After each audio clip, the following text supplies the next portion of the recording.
Two. Hello, and welcome into our CSA All-Star break.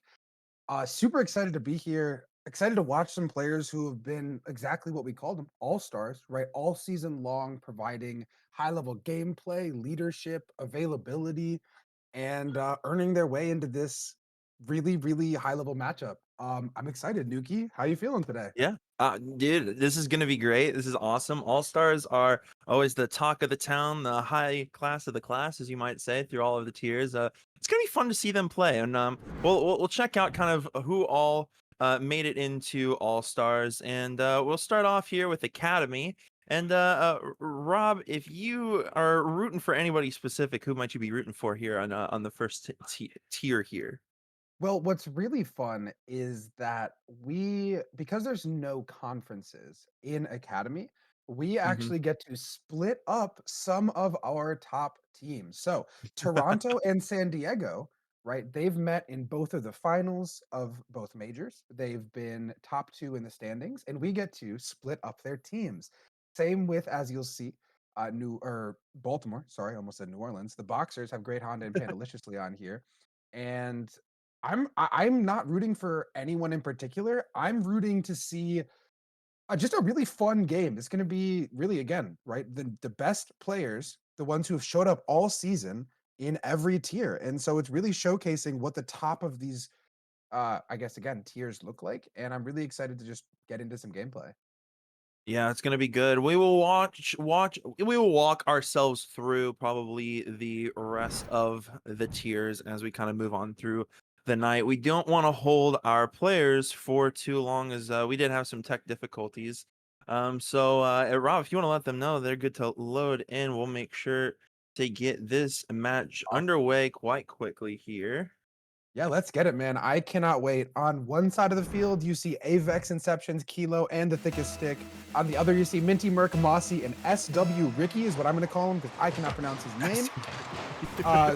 Ricky, whatever it is, been a monster all season on that Milwaukee Vortex team, and we're getting straight into it.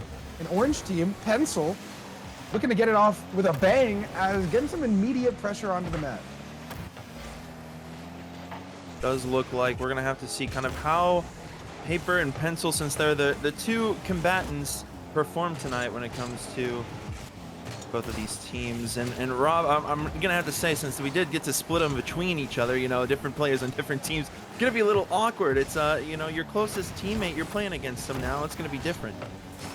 Yeah, not only is it going to be about who can adapt faster, if anyone knows what these players' weaknesses and strengths are, it's their teammates. So you'll see on one side of the field, right, Minty Merc and the Thickest Stick are going to know each other extremely well, looking to kind of establish dominance over each other as teammates. And you also have that for San Diego with Mossy and Avex.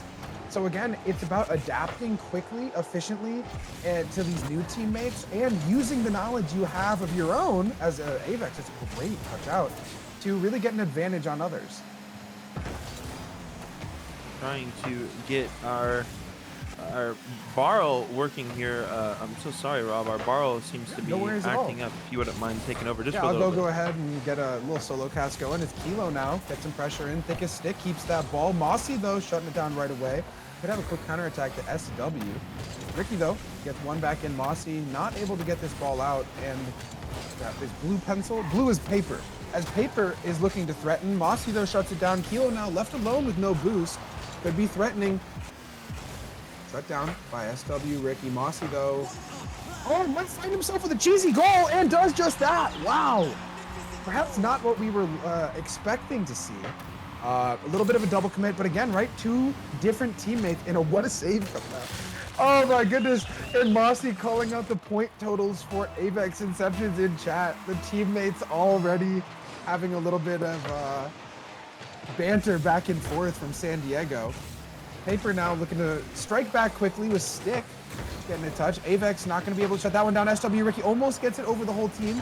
Avex looking for a pass mid, gets it past one. Teammates were unfortunately demoed though. Kilo shuts it down, Stick to follow. Gets up quickly, gets one touch, not quite able to get a follow. Still might get a 50, but Ricky recovers so quickly on it. Looking for a double tap maybe, almost finds it. Merc puts it off the crossbar. Mossy with a follow, and bang, almost a tremendous 1-2-3 play coming out. Ricky with a solo with a follow from Minty Merc, and Mossy finalizing the goal here. We're going to have Pencil up 2-0, and Oh man. curious to see how Paper's going to respond.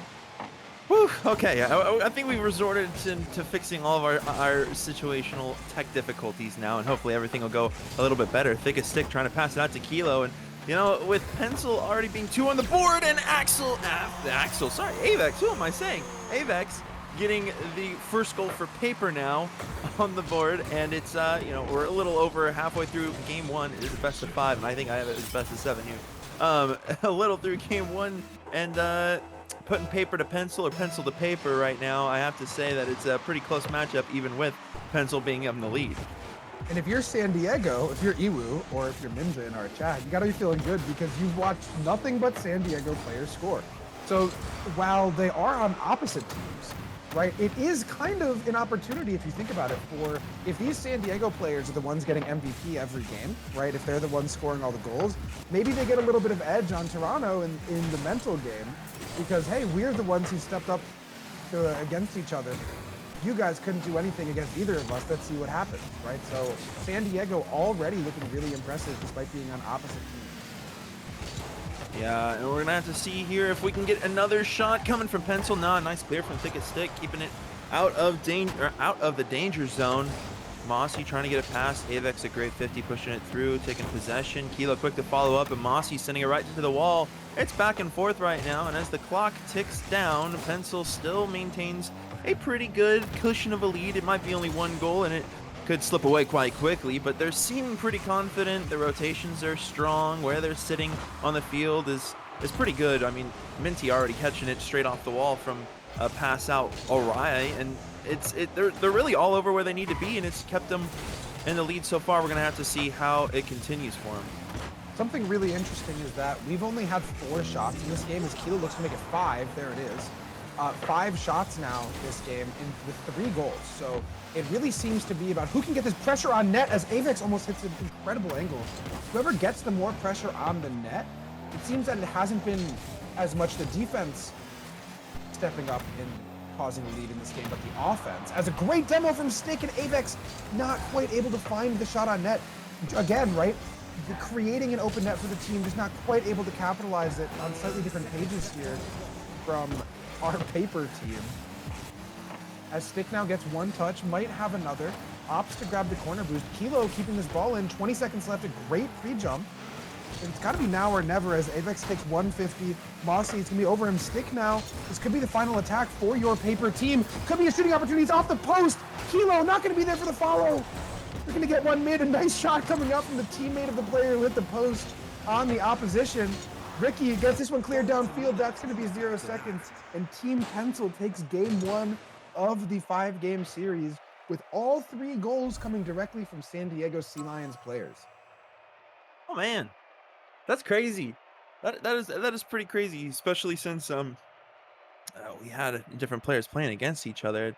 An interesting outcome, especially since they had an early lead. Paper, they got 1 goal, just didn't get it early enough, I guess, just to, you know, and weren't able to get the momentum to continue forward. We'll have to see what happens in game 2. I mean, Pencil, they're going to be wanting to keep their current lead. Paper needing to get something on the board series score wise, and they're definitely going to be out for blood, if you would say. Yeah, and it's very fun. You have a lot of chats going on. There's a chant coming in from your Pencil team Oh with man. one person saying pen, another saying soul, and then another having an exclamation point. You had a little bit of banter mid-game. So what I love is not only is this a competitive series, but it's gonna be a lot of fun and that these players are having a fun time with it. Because Hey, again, right, they're having a playing good time. against their all-star teammates, right? People they've been with all Right. season. They know how good they are. They've been at the top of the league. And it's so cool that now, okay, man, you're my teammate. You got my back. Let's see if I can beat you Yep. myself now, you know? So it's a lot of fun. Yep. Definitely going to see how game 2 comes out here. If Paper's going to have a quick response or Pencil's going to continue with the lead. Kilo already trying to get it over the head of the defense, and Thickest Stick was trying to come in for a nice quick follow, wasn't able to get there in time.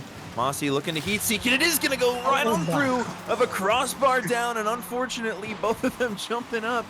That was Kilo and Thickest Stick on defense. They just weren't able to keep it out. What a shot, by the way. Like, top cheddar, bar down. That's, again, Mossy now with his third goal of the series. Just an unbelievable.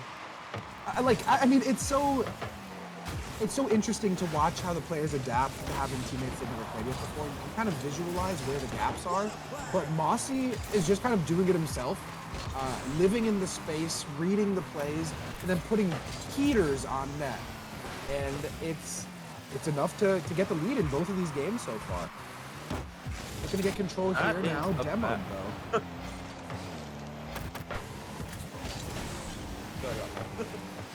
Word. We got Kilo on ball. Shut down by Minty Merc. Take his stick now. One touch out. Ricky shuts it down. Might be a shot on net. Saved by Avex Inceptions. Again off the backboard. It's a great read. Great control. Minty Merc, though, keeps this ball in. Kilo backwards, a little bit awkward. Mossy shut down. A great reverse entry aerial from a low boost. Kilo stops another goal coming in from this pencil team. Avex now looking to start a counterattack. Gets one touch. Gets one mid. Thickest Stick now looking for a follow. Gets it over. Oh, incredible double tap. Kilo still keeps it in. And now that double tap opportunity turns into Pencil maybe having an open net, but Stick gets back just in time. And the pace of play already picking up a lot from our first series. A great 50. Ball goes mid. Kilo finds the back of the net. And we have an equalized game in game 2 here. And our first goal for a non-San Diego Sea Lion. Heck yeah. Heck yeah. Paper. Man, I am tongue-tied tonight. Paper is now on the board and tied up with Pencil. Instead of being down, this is much better, and they got that goal earlier on. Hopefully they can keep the momentum forward. It was a nice pass play between Thickest Stick and Kilo. We're gonna have to see how they go, and you know, I don't think they were on the same team this season. You might have to correct me, but if they were, great chemistry. If they weren't, great chemistry. And now Thickest Stick is trying to get it upfield. Minty, a great intercept, and Avex a pop forward. Swearick able to get right underneath Thickest Stick, who's trying to get there. Kilo, a great 50, maybe a possible opportunity to pass, and Minty quick to shut him down. Rob, it's already a quick and close game in comparison to game 1. Oh yeah, Avex showing some great aerial control. I think both teams looking a little bit more comfortable. Maybe a few less nerves. One game, maybe people getting a little warmed up. And just for the sake of us being on the same page, Kilo played for the Buffalo Bandicoots. Stick and Merc were on Toronto 6. And then Mossy and Avex were on the San Diego Sea Lions. Got you.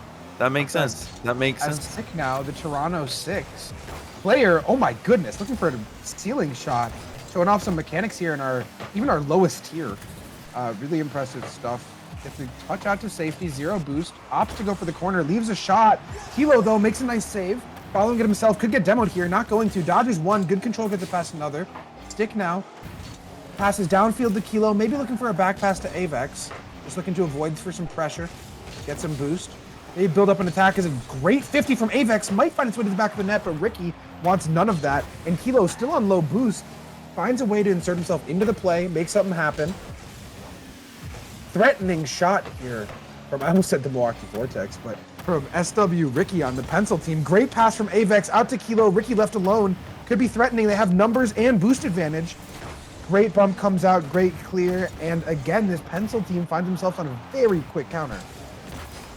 A minute 23 seconds left And it does seem like with the game being tied, it's a back and forth. Just anybody needing to get it through the back of the net, get the next point on the board, and either hold that lead or send it to overtime. Avex tried to push it down. Nobody there was able to follow. Ricky taking possession, going up into the air. And for Academy, oh my goodness, a flip reset. That would have been absolutely gross. Some great mechs coming from these players. And, I mean, they're the all-stars for their tier, so it makes a lot of sense. Minty, a little awkward catch to the corner. Ricky taking it downfield. Kilo out to the thickest stick, who's just a little shy. And Minty able to pop it up. It's going to the backboard. Is somebody there to follow? No, thickest stick getting it out of the danger zone again, clearing it away. The clock ticks down, and there was another opportunity, and nobody able to get it there. Are we going to have a game 2 overtime, Rob? I think so, but most importantly, not most importantly, what I'm most excited about is I think we're going to see some highlight reel plays from particularly Ricky this series. He has already shown that he's going for a good ball, comes out almost a game winner here, 15 seconds left for paper. But I think Ricky is feeling like he wants to hit something on stream. He's feeling loose, he's feeling lively, and I'm excited to see if he's able to pull it off in this 5-game series. Maybe even in this game to, give his team the game-winning goal. We are going to see game 2 overtime, Rob. You're right. Yeah, they're opting to let it drop, go to OT. Minty Merc going to find himself with boost and the ball. Unfortunate miss coming through. Ricky now finds himself a little bit awkward. Demo on the back line. Numbers here. Kilo has an opportunity to do it himself. 2 demos come out looking for a double tap. And the net. Kilo does it himself. 550 points, 2 goals, 4 shots, a great first touch. Saves his boost. Gets a great 50 on the goal line, and my goodness, Kilo gives Paper their first win of the series, and we are 1-1 going into game 3. Multi-sided true, bang, as Kilo put it through, and Team Paper did take game 2. That all rhymed somehow, and I don't know how I made that happen, but that is awesome. Got bars tonight, and now game 3 is going to be something different, as Pencil had game 1, took that lead, game 2 went to Paper, and Paper definitely showed up and showed out, and they held pretty good defense, got them all the way to overtime, got the finishing goal, and Kilo, my man, what the skill, that was solid, that was really good. Yeah, and now we have more regular season teammate on teammate chatter going on. Thickest stick with a whopping 284 points, types 264 in the chat, speaking about his teammate Minty Merc.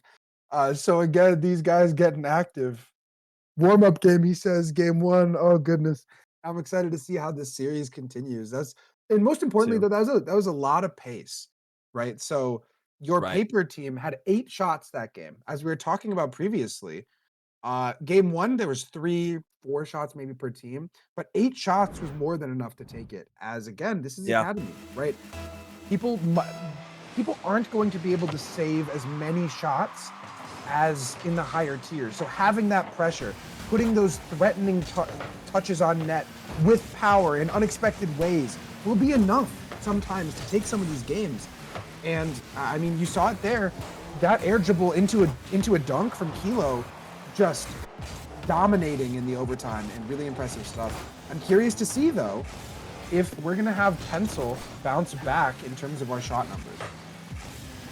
I'm definitely going to have to see what happens now in game 3. It's tied. It's tied, man. It could be anybody's game here in this situation.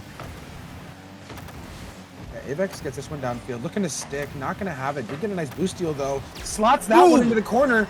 And Avex Inceptions finds himself on the board yet again, putting Paper up again. Great fake from Stick off the boost steal. Avex slots that one bottom corner. Not going to be readable for your Pencil team. I have to keep checking every time I say it. And, I mean, another San Diego Sea Lions goal. So far, I believe that neither Toronto player has scored yet. Not that that actually matters, but could be ammo for San Diego to talk their talk between now and playoff. Stick, though, one of those Toronto players, gets a very threatening touch mid. Avex not quite able to get the double. Oh, keeps it in. 1 touch, 2 touch. Kilo back to Avex. Shut down by Ricky. Stick, though, might have a little bit of a solo play.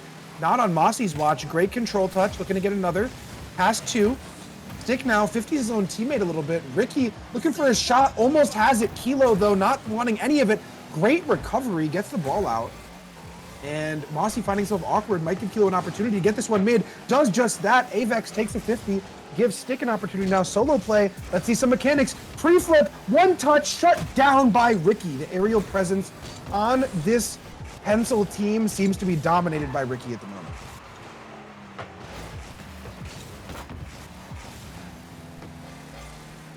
Stick stays on it. 50 comes out in the midfield. Kilo goes missing. Ricky looks for one of those mechanical solo plays we were talking about. One touch out, gets a recovery. Mossy could have follow off the sidewall. Not going to, is a nice bump from Avex.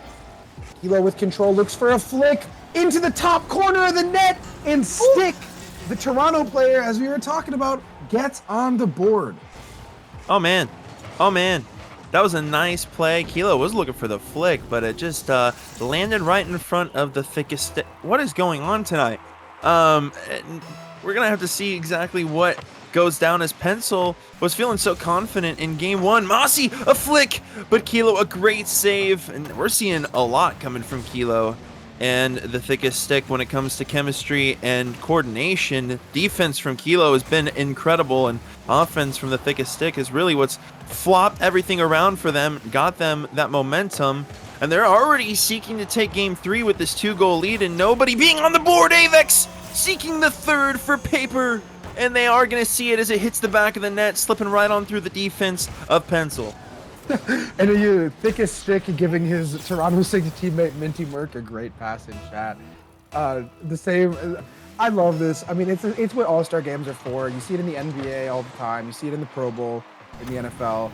It's a lot of fun to let these guys have their teammates against them with other good teammates. It just provides such an amusing experience for all.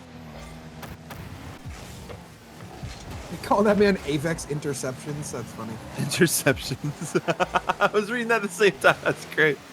As oh, Avex man. Interceptions, gets one touch on this one. Ricky, though, going to have control, takes it to the skies. Not much to do here. Does get one reset, messes with Stick's timing. Kilo also goes missing on this. Stick, though, keeping the ball in a threatening position. Mossy with a great clear. I don't know if anyone's going to be able to follow it. Kilo might be awkward. One touch mid. A demo comes through. A shot from Ricky. And, Pencil's not going out without a fight. But 2 goals, minute 40 left, is a little tough. That's a great read from Ricky to slow that ball down. If he went into it with pace, Stick might have had it on the pre-jump. It's a really good read. Ricky, again, being a very impressive offensive player in this lobby. 250 points to his name already. Well, I say already, but... They're still here to perform. I mean, yeah. They're still there to perform. In a minute and 30 seconds left. And they finally got a goal on the board. Is it going to be too late? Or are they going to have just enough time to still slip it through, especially with Paper being pretty far in the lead and being pretty consistent when it comes to flipping from defense to offense? Mossy, though, having an opportunity for maybe a breakaway, thickest stick, quick to get back to the net. Pass. Almost slipping it through from pass play to Minty. Minty still keeping with it, trying to pinch it off the backboard, and Kilo going to take it down. The clock ticks down to a minute left. Ricky taking it to the sidewall, and Avex Interceptions sends it out to thickest stick, who still has the possibility to pop it through, but with no boost, wasn't able to get there in time. The ball floats right on past, and the clock continues to go down as Pencil still needing 2 more goals, even just for an overtime. Yeah, Mossy looking to do it himself here. Gets it past 1, unable quite to get the follow. Thickest stick here, looks for a redirect off the backboard. Could we see a double tap? No. Ricky with some great control. Another touch off the ceiling, gets it past 2. Stick now just alone. Shot on net. Double commit, but big save coming out. 20 seconds now. It's got to be now or never for Team Pencil. Down 2 goals. 1 touch out. Minty looks to get some control. Needs a 50 mid here. Gets just that. Mossy not going to be able to get there in time. Ricky looking to keep it in. Kilo, though, down to Stick. And with 5 seconds left on the clock, it looks like Team Paper is going to be going up 2-1 in our best-of-5 series. Let's go. Paper climbing their way back after losing game 1. It's pretty crazy. And the chemistry that we've been seeing from the players, also pretty intense and consistent. And consistent enough to get them that 3-goal win there. And we'll have to see how game 4 comes out, because Pencil's going to be gunning for that victory, trying to push for game 5. Paper, they're sitting on the edge of the deck, making their way on down to the beach, looking for victory right now. So we'll have to see how that happens in game 4. What do you think is going to happen, Rob? Minty just asked if they wanted to do a game 5. Oh my But goodness. that's All so right. funny. What I think is that Paper is having just more pressure, right? They outshot the other team 8-4 last game. This game it was 6-3. And so if you're Pencil, you got to get more pressure on the net. You got to be able to get this ball out and more. They're having the ball on offense, but they're not getting shots. They just need to be a little bit more direct, a little bit more intentional on offense. And I think this series could turn around and go either way. Game 4 will get underway here quite quickly. And Thick as Stick looking for early goal is going to get it right over the head of one. And I don't know, they were talking game 5. It doesn't really seem that way, as Paper already quick to take an early goal here right off the kickoff. Yeah, I mean that's one way to start, but it's not what you're looking for if you're going to be Team Pencil right now, because you're down in the series, now down in the game, and you really were hoping to start with more momentum than this. As Ricky gets a nice solo play past two of them, Merc not able to finish it off. Mossy is, and as I was talking about, Ricky, despite his team being down 2-1 in the series, has struck me as the most threatening player on the field, at least mechanically. Some of the things that he's able to pull off, especially that pass move, right? The way he had control after the flick, got another one. And it was just a genuinely, I don't know, it's a different level of control than you see from a lot of these other players, even with them being all-stars. And I think that's why you see him as the only player in the lobby with a grand champion tag. Really impressive. However, oh man, mechanics aren't everything, right? So oh, man. that extremely mechanical outplay is a completely equivalent to this bump and roll it in your net. So sometimes the more repeatable, the easier formula is what you see take wins. And despite Ricky's mechanics, the team play and support coming out from Team Paper has given them the lead in this series and this game. Yeah, and now Paper, it's only with a 1-goal lead. Pencil still has more than plenty of time to get another goal on the board and tie the game up. But of course, there's still plenty of time for Paper to continue climbing their lead higher and higher. I'm sure that's exactly what they're wanting to do, as Kilo starts to take possession, gets it past Ricky. Minty quick to clear it out, but Thick as Stick trying to 50 for a quick challenge, and didn't get far enough out. Ricky quick to get it. Kilo down to the corner, trying to maybe get an opportunity for a pass. It's going to pinch up high. Ricky trying to prevent the waterfall down in front of the net, and does get an opportunity to clear it out. 3 minutes 45 seconds left. So much Rocket League to play, and both of these teams still kind of back and forth even after that little banter of wanting to go to game 5. Yeah, a lot of demos coming through this game. A little bit more physical. You can see both teams are really looking to either close this one out if you are on the side of Paper, or really not lose if you're on the side of Pencil. Doing everything that it takes. Specifically, Stick has a couple demos already. Mossy gets his second of the game on Stick. So I'm really curious to see which team is able to capitalize on those demos better. As Mossy might have Minty Merc for an open net, and he does. 2-2 ball game. Ooh, that was nice. That was nice. I know Thick as Stick definitely did not want that to go there, but the catch from Mossy straight up to Minty to put that through, getting the tie, that was a good pass play that they needed. And the team chemistry is definitely the thing that they're needing to switch up on, especially since we were seeing so much chemistry between Kilo and Thick as Stick on Paper. Last game, maybe an opportunity for Thick as Stick, but it just a little bit too low of a bounce, in the double jump that I always seem to do myself always gets in the way and sends him too far up. Thick as Stick, maybe another opportunity. It's going to fly out. Avex up in the air, trying to get it over the head of Ricky. Ricky, a great save, kind of. And we're going to really have to see here, with the game being tied and halfway through game 4. It's anybody's game here. And Pencil gunning for game 5. Paper gunning to take it all. And along that line, we're seeing for the first time this series, Pencil have more shots than Paper. It's 4-2 right now, but they already have more shots in this half of the game than they had in all of last. So we asked for more intentionality, more pressure on the net. They've provided it. And just like that, the series is a lot closer. Ricky now gets one touch out, looks for a dunk, finds it. Stick now left alone. Gets a great recovery out. Minty, though, not letting him clear the ball, looking for one more follow, not going to have it. Ricky, an opportunity to turn on it. The most mechanical player in the lobby here, gets it over one.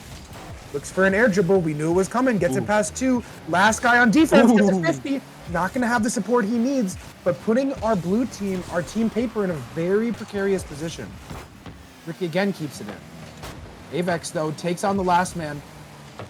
To pass Stick, an unfortunate miss coming through. Kilo, though, super fast on the support. Stick gets a demo. Kilo goes missing, potentially had an opportunity to capitalize on that space. Avex, though, again, not letting the ball out. Stick could have an open shot. Shut down by Mossy. Not letting that one go through. Mossy wants a game 5. Avex, though, would not like to see one. Takes it into the corner, gets it over one. Minty back to Stick. Could be an open net, not quite able to find it. Good bump attempt and good attempt on capitalizing. I think that we're seeing this team Paper start to work together with these demos and their support a little bit better. And I wouldn't be surprised to see a demo play in a well-timed shot come through to end it. We were talking about a minute ago, team chemistry needing to be what they worked on, and any opportunity to open up for a shot is what they need to do and take advantage of. Definitely not mess up on an opportunity here for Thickest Stick and Kilo to have a great pass play, but it just went a little bit shy to the left, out of the reach. And now Avex looking to take possession. Ricky quick to put it to the backboard. Maybe an opportunity for them, but no, it's shut down. Kilo sweeping it up and was able to get it past one, but the last two on defense were quick to push it through. The last couple seconds tick down. We're either going to see an overtime or one of them is going to push it through within the last couple seconds. And with Minty taking it downfield, Thickest Stick quick to shut it down. An opportunity for a pass. A demo coming out. And now it's swept right on back. Pencil looking to put it downfield. It's still up. Mossy, an opportunity, but it's going to go short to the left after Thickest Stick prevents it. And we have game 4 overtime. It's life or death for Pencil and Paper. It could be their time for vacation. Oh, an unfortunate miss comes through from Stick. Oh my goodness, what a save! Mossy denied game 5 by Thickest Stick. Unbelievable goal line defense. A pass comes through. That's going to be shut down. Mossy again wanting another opportunity. Not satisfied with that one. Looks for control. He's going to take on Avex here. 150 comes through. Ricky could have an opportunity. Turns away from the ball. Stick with a great bang. Looking for a solo play potentially. That could be it. Fights again for game 5. Not letting that one find the back of the net. Mossy, one touch mid, might have a follow. Opts to let Merck take it. That's going to be off the backboard. Stick missing the clear, could be threatening. No follow here from Ricky though. Lets his ball go through to the corner. Merck collects it. One touch, two touch. Avex shuts that down. Looking for one mid. Could be it. Stick shut down by Mossy. Shut down by Ricky, and they have numbers on the other way. Ricky looking for the boost for one touch mid. A bump comes through, maybe another one. Avex keeps his team alive. The speed, the pace of play, the intention is completely shifted. Unbelievable Thickest stuff. Stick going to send it downfield. Oh, now it looks like Ricky going to take possession. An open opportunity as a demo takes out Ricky. Kilo looking to send it to mid. Minty, a great interception. Now their turn for possession. Tries to get an opportunity for a pass. It's off the back ball up to Mossy. What a great save from Kilo. It keeps them alive. 1 minute and 30 seconds over regulation. And both of these teams have been battering both nets. Defense has been on their toes. And no, break away, Minty. Oh my goodness, my voice. Minty able to slip it through. And that is a game 5 now. Pencil able to tie it up in overtime of game 4. Unbelievable turn of events. The pressure, the pace, both teams back and forth with game-saving shots, saves. The pressure was impressive. Easily the best game of the series.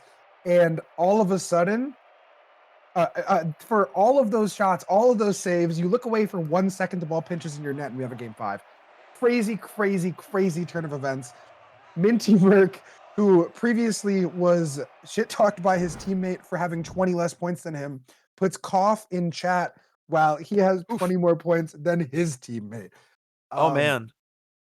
They asked for game 5. Paper saying they gave it to him. It's great cope. We fulfill wishes here. Fair enough. I, for one, am super excited to see not only a game 5, but the pace of play and the Yeah. want and the effort put in, just leveling up every single game. That you could, if you asked me what tier that was, I would have said novice, right? Oh That yeah, wouldn't have said academy. That was a easy. really impressive game from both teams, and it's exactly what you want to see going into game 5. So I can't wait to see how this one wraps up. Who do you think takes it, Nuki, based on what you've seen so far? I mean, I don't know. They were both gunning for game 5 as it was. So both teams playing extremely consistent and extremely strong. I don't know. Pencil had game 1, was playing really well, but slipped away as Paper took 2 in a row. And then their momentum was shut down. So it's kind of like an anybody's game at this point. But I got to say, Paper, even though Pencil could have the early one, and a nice save from Thickest Stick keeps that ball from going in. Who do you think's got it, Rob? That was Toronto on Toronto crime, by the way. An unbelievable shot saved by his own teammate. Um, I, I have no idea, because I think if we look at this matchup, we see a lot of really impressive team play as a really great read come through from Stick. And Avex is going to put that one in the back of the net. As I was just saying, we're seeing a lot of really impressive team play from Team Paper, but I think that Team Pencil has the more impressive solo players, specifically with Mossy and Ricky. I think those are the two most threatening individual players in the lobby. But what we're seeing is that you can win by just operating as a unit, with demos, with passes, with support. And Team Paper almost finds a free one. Team Paper has looked so good as a unit. As Minty Mercs shuts that one down, I'm going to have to go with them as my pick in this game 5. Man, it is gonna be close then. Yeah, Paper is looking pretty strong already. And Minty Merc, a great 50, maybe an opportunity to send it out. Continues with the follow. It's to the backboard. Are we gonna see some Merc? No! It was just a little bit shy. That would have been absolutely gross. Kilo looking for a flipper set, did manage to get it, but with no scoop, no momentum, wasn't able to get it down the field fast enough. And now pushes it right back onto defense. That was crazy, Rob. We're seeing some mechanics. Yeah, not what I personally expected from our Academy All-Star game, but I am very pleasantly surprised. A lot of these players that can be really, really impressive in the air. Very, very threatening in ways that, I mean, they will surprise you the same way they surprise me. So really impressive stuff from both these guys. It's a tremendous read from Kilo.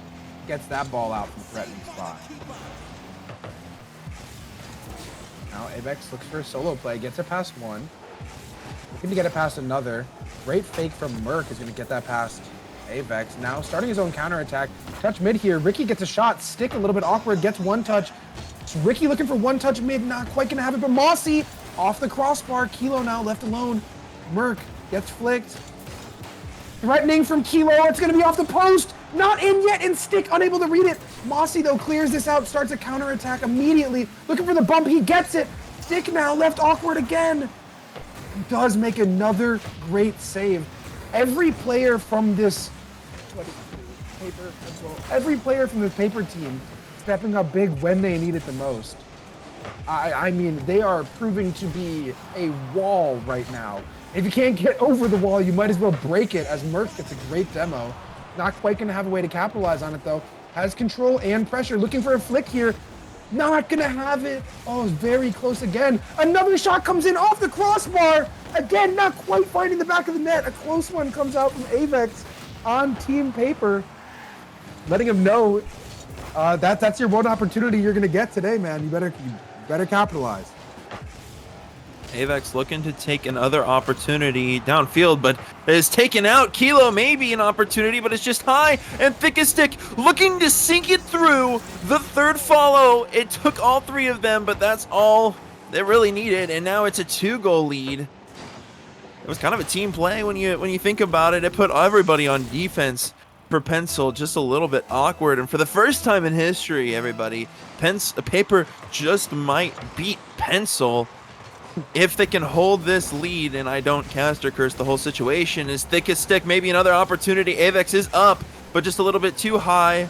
Minty Merc taking possession. There's still plenty of time for Pencil to get 2 goals on the board, even 3 to take this series. But it's gonna be What's been tough. really neat is that every player in the series is currently averaging within 100 points per game. So every single player in the entire lobby has gotten active. There's nobody who's carrying until you look at this game 5, and the thickest stick has 500 points, has been a part of both goals, has 4 saves, and is really been the difference in this game 5 matchup. Mossy, though, looking to keep his team alive, gets one off the backboard. Stick looks for a clear. Mossy, not the power he wanted. Ricky keeps it in. Unfortunate double commit here from him and Merc. Gotta have something soon. That might find the back of the net. Oh my goodness. And as we're talking about the thickest stick, that's going to be 650 points for the man in game 5, proving again to be the difference maker. And I know we don't have a official All-Star game MVP, but Stick is making a great case for it. Oh yeah. If we were. Oh yeah. Maybe Kilo we can and implement Thickest that. Stick have been good. They've been real good, and I would agree on that one. I'd vote for Thickest Stick to possibly be MVP for All-Star. And you know, with the clock ticking down, 20 seconds left, and the defense being so strong, I do have to say I think Paper might have sealed the deal for this series, especially after being down 1 game in game 1, come back 2 in a row for game 2, just barely loses the momentum game 4, and then seeking a whole take here for game 5, and we're looking for possibility. Nope, wasn't gonna be a 3-0. That's why I didn't say it just yet. And Ricky got one more in for Pencil, and Oh that yeah. seems to be that. It looks like Paper from Academy, your All-Stars victors for season 1 of CSA, man. Yeah, what a series, by the way. Really, really impressive from both teams. Like we were talking about it the whole time. Really back and forth. I mean, we talked about shots, right? That game was 9-8 in shots, right? So it's about Yep. again as even as it could be, and both teams going from shooting three shots a game, 4 shots a game to game 4. You got 8 to game 5. Now both teams are putting up 8 and 9. You see it as they get more comfortable, as they get warm, it gets really, really Mm-hmm. impressive. And so Oh yeah. congratulations to the thickest stick, Kilo, and Avex Inceptions, and Team Paper, your Academy Season 1 All-Star Game champions. And Oh yeah. I think we're gonna start it now, even though it's not Pretty officially a quickly. thing before this. All-Star Game Uh, MVP, the thickest stick? Yeah. What do you No, think? I'm Yeah? cool with that. Yeah, I'm cool with that. Everybody else, put it down in chat. Let us know who you think MVP was. We say thickest stick. If you say anything else, you're wrong. Just kidding. Let us know. No, no, Looking no. you said you had one more thing for him? Oh, I was just gonna say that we're gonna get into novice tier pretty quickly here. So stick around. Don't go anywhere. Stay with us, and novice tier for all stars will be next. We out of here?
to our novice tier now of our all-star game. Now we actually do have conferences, so it is East versus West. For no particular reason, I'm joined by this particular franchise's general manager, Power. How you doing today? Hello, Thanks for nice being to here. be here. It's so nice to be on the casting team and cast all these players that I might have never even gotten a chance to see. Mhm. If you aren't familiar, one of the teams that you're going to be seeing here is literally Power's entire novice team. They had an undefeated regular season and they won Major 2, but they did lose once. They lost once in the quarterfinals, or sorry, semifinals of Major 1. So they are beatable by a quote unquote regular novice team. Um, what I'm really curious about is this matchup though, because they are incredible, man. You got Desi, Spooky, and Napier putting together one of the craziest seasons I've ever seen in any league. And what do you got to say, Power? What have stuck out to you about these guys? Well, I mean, particularly, I've been watching them since the very beginning, and people say like, "Oh, he had such a steal of a draft. Oh, he had such like great picks." But at the end of the day, these players stuck with each other and they improved. I think that's what sets them apart. I think they embody the Renegades franchise like spirit as far as like there's more to winning Rocket League than just being better than your opponents. There's the commitment off the field that goes so much further than a single like play on the field. That's awesome, man. And yeah, they're backed up today by Ben Storm and Nate, your other Western All Stars. And on the other side, we have Focus, Lucas, Okeanos, Melon, and the Beast inside. Okeanos, one of the only other players in the entire tier to hit 1600. Really impressive. He led his team to the only game 6 that Rochester has seen all season. And Focus, an incredible player. Lucas, I believe in Major 2 finals took Rochester maybe to game 6. Really put up a fight. So this lineup of Focus, Lucas, and Okeanos, if anyone is able to take down this Rochester Renegades monster of a team, I do think it could be these guys. So I I mean, would agree. I mean, without they're like without literally designed to beat them. It's all the yeah. best first rounders. Yeah, yeah. So I am so ecstatic to see it. This is actually the matchup I'm most excited to see and across all of All-Star weekend. So with that being said, without further ado, let's get into some of this gameplay, man. 5-game series between the best novice team of all time and a team built to take them down. Rochester versus the world. And here we go. Game number 1 getting underway. Rochester delaying the kickoff just slightly, able to get that ball forward. Now Desi ends up missing the ball. The chosen one on the breakaway. Napier plays it off to the corner. Does incredibly well to just buy time for his team. Puts it mid now for Spooky. Spooky shot almost on target already. Rochester starting off pretty hot. Yeah, I mean, and for me, I don't know if you were here watching the Academy game, Power, but I was talking about, oh my God, an unbelievable play. That's Spooky. Why is the top corner from midfield? Because why wouldn't he? Great pass from Desi as well. No one quite back able to stop that. But as I was saying, the difference between the pace of play as also production, if you could get a barrel reset with team names and series, thank you, I love you. The pace of play is just ridiculous. Like it went from 3 borderline GC1 players to now you have 3, or I guess 6 of those to 6 GC2 plus players. Like these guys are all really impressive as Spooky's speed in the support is just blistering. Right, Napier looking to collect, gets this one out, and shut down by Focus. So a ton of really impressive individual mechanics coming out already. I cannot wait to get to watch this whole series.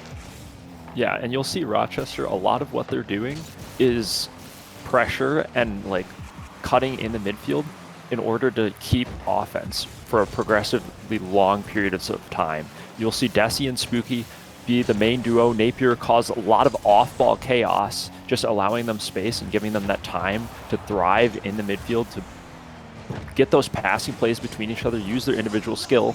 Here, though, Rochester on the back foot a little bit. Mechanics show out for the Eastern Oh, get one. All-Stars. Oh, what a pop. Almost a great follow. Yeah, I mean, I I am really curious to just watch. I mean, the one thing that Rochester has that no one can ever compete with them on is chemistry, right? Not only are they all like incredible players, but they love playing with each other. They have so much fun and an unbelievable shot. Oh my goodness! As I'm talking about Rochester in the West, Okeanos tosses this one up for Focus, who makes an unbelievable read to put that one in at 68 miles per hour in the back of the net. And these your Rochester killers? Could they do it? Could it be done? Okeanos wants to say yes, almost finds the back of the net on an incredible pre-flip off kickoff. Lucas, though, shuts down Spooky in the midfield. As you mentioned, they're going for a lot of these very speedy, team-trusting plays right in the mid, where you have to know someone's going behind you. Even on low boost, Rochester not afraid to commit when they know they have support. And I think that's what you're getting at. It's the most impressive part of their game. Yep, and you see the Eastern All-Stars going for lots of solo efforts, lots of, just take the ball yourself, do it all yourself, because they are the best players in Novice. These guys are the most skilled individual players. So here we see the Chosen One up again, tries for another reset, one that he did earlier with some success in setting up Focus for that prolonged offensive pressure. And I mean, it's not a bad strategy to have a solo play oriented team. The issue is that these players haven't played with each other long enough to really know how those solo plays are going to form and set up the next guy. Yeah, it's hard to support a player you've never seen before. And so what you're getting at is a really good point, right? They are really impressive individually, and they're very fast, very mechanical. And they're getting a lot of these outplays even, but the structure of Rochester is bending and not breaking. And it's really interesting to watch how there's never someone left alone, right? There might be someone left alone by the Eastern All-Stars, but they're just getting out of it with mechanics. But in Rochester, it feels like there's always support. Your second man is always there very quickly. And as Lucas gets a demo on the back end, could be opening up for a counterattack if Napier doesn't get a great touch, but he does. Almost a shot coming through. Spooky now with a shot up. Oh my goodness, and Napier almost with an unbelievable redirect. Not quite able to find the back of the net. I will say, Power, Napier is the one player that people have been talking, wow, this whole roster is all-stars? Wow, really? Yes, really, they went undefeated. But people have been saying if someone wouldn't be an all-star, it's Napier. What are your thoughts on that situation? Well, so I don't know if you tuned in to the Ewu and I stream, and here we go, Desi showing them up, Rochester going crazy. Great follow-up on this touch off the corner. Just an awkward ball. Lucas no boost, unable to get back. But what I was saying is we had those tier lists, and Napier, I think the lowest he was rated was like 6, and then the other one was 4, and then I had him at 3. Yeah. And there is a reason why. He is not just like a third man. He is the third man. He has 300 plus demos, which I believe he does. It is more than second and third combined. Yeah, it is absolutely crazy. And his off the ball play, there's a reason these guys have 85% individual game win rate. Yeah. It's because as a team, they're supporting each other so well, and Napier is that support player. Yeah, everyone needs. You can't have 3 on the ball menaces, right? Oh my goodness, a great demo comes out from Okeanos, and Focus fights back the net in 9 seconds and makes it almost not threatening play into an open net. Tremendous air. It was almost an air dribble bump into a follow. Really impressive play and snatching a potentially overtime from the jaws of defeat. Oh my goodness! Just Rochester find the free one! Rochester! The third man, as they call him, finds the top of the net for goal number 3 at 3 seconds for the third man of the year. Just such an awkward bounce off that right post. Pops up perfectly for a follow-up, and then the defender's just unable to get that perfectly placed top left shot out of Napier. Now all Rochester need to do is just stall the time and take this to ground. Spooky gets a really awkward touch, actually. This is dangerous. Almost falls on it, but doesn't. Now the Chosen One is up. Almost. So team threatening keeps us alive for the East. Lucas gets a shot on net. Dyson. The old goal. The net. I was going to say, I know Desi plays a lot of drop shots, so he's fine in this spot. However, Your own goal. what a Desi hitting it down into his teammate. 3 goals in the final 9 seconds of regulation, and we have overtime in game 1. Power, if this is an indication of things to come, I was right to be the most excited about this. This series has me jumping out of my seat in game 1. Absolute antics on the goal line Oh for my both gosh. teams in the last seconds Oh of my game God. 1. Now we have continued pressure coming out from the east. Rochester sort of pinned in this overtime, but a great save from Napier prolongs their death. This is golden goal now for game 1. I feel like game 1 is really going to be important here. Oh, Focus with an almost insane redirect. Worth noting, Focus is a TikTok freestyler. He has some of the craziest mechanics that I've seen. So oh my goodness, if he's given space and boost, like a free play setup, I'm expecting that man to pull something crazy out. What a save from Lucas. Keeps him alive. Oh my goodness. Getting to 50 outfield. Pardon the lack of speech. I'm like quite literally speechless at some of these plays. As Spooky might find the back of the net, but Focus reads that one on the backboard. Low boost, doesn't matter. Lucas now left alone, gets this one to the corner. Desi keeps this one into pass to Spooky. Not able to find the shot, but a great pass from Desi there, causing a lot of pressure. Good boost steal from Napier now. Has control. Desi's going to take this one. Apply some pressure downfield. Oak leaves it for Lucas. Going to be threatening. Shot over the net. Napier could be there, but another clear from the east. Bending and not breaking. Normally the Rochester theme coming out for their opposition. Absolute content so far in this overtime. Even chances for both teams looking really, really good. We see a disconnect from the chosen one, and this could be Rochester's opportunity. They have numbers advantage here, but Focus stays strong, and the chosen one is back in play. Here's Spooky going for the solo play. Gets a great 50, but Desi just a little too far pushed up. Able to at least pop that ball to Napier. Napier tries for another pass. Desi left back alone. Focus on the follow-up. Unable to get contact, but the chosen one follows in. Now a demo in the back line means the shot is open, and Lucas snipes the bottom right. And the Rochester Killers have come with weapons. A demo on the goal line, followed by Lucas, another bump threatening Napier, and the off-ball pressure that Napier is normally known for himself finds himself targeted by it, and that's going to be game 1 in one of the most unbelievable fashions I've ever seen to the east. Yeah, and I mean, for Rochester, of course, I might be a little biased, but the fact that we saw an own goal to take this to overtime on 0 seconds, that's like one of the most unlucky things I have ever seen from my franchise. Yeah, what an unbelievable game. What a start to a series. How does game 2, how could you ever hope to follow that? That was one of You'd the be most surprised. entertaining games of Rocket League I've ever seen. So My I mean, my oh, my franchise has some of the best content, so you are in for a treat as we have 4 more games. yeah. If Maybe if this it goes all the way. series I am begging for a game 5 in this series, because if this was like, this is what I thought. I thought it was going to be the most entertaining match or series of the day, right? And here we are, and it has not disappointed. And I don't know if it's like the greatest movie ever, and then you hear that the sequel's announced, and you're like, man, oh my God, maybe we do follow it up, because what am I seeing from Lucas? What a pre-jump, and what a follow from Okeanas for the first goal of game 2. My goodness. Yeah. You just saw that Spooky had only one option there. Spooky approaching that ball in a way with only, a clear approach toward that bang. And then Lucas just reads him, pulls out his number. Now Lucas tries for another, ends up missing. The chosen one left back alone. Gets a really good read on that though. And now this ball is very threatening. Lucas up, meets Desi to the ball, plays it off to the corner. Focus to follow. This ball toward net. Lucas with a save. Eastern All-Stars being tested.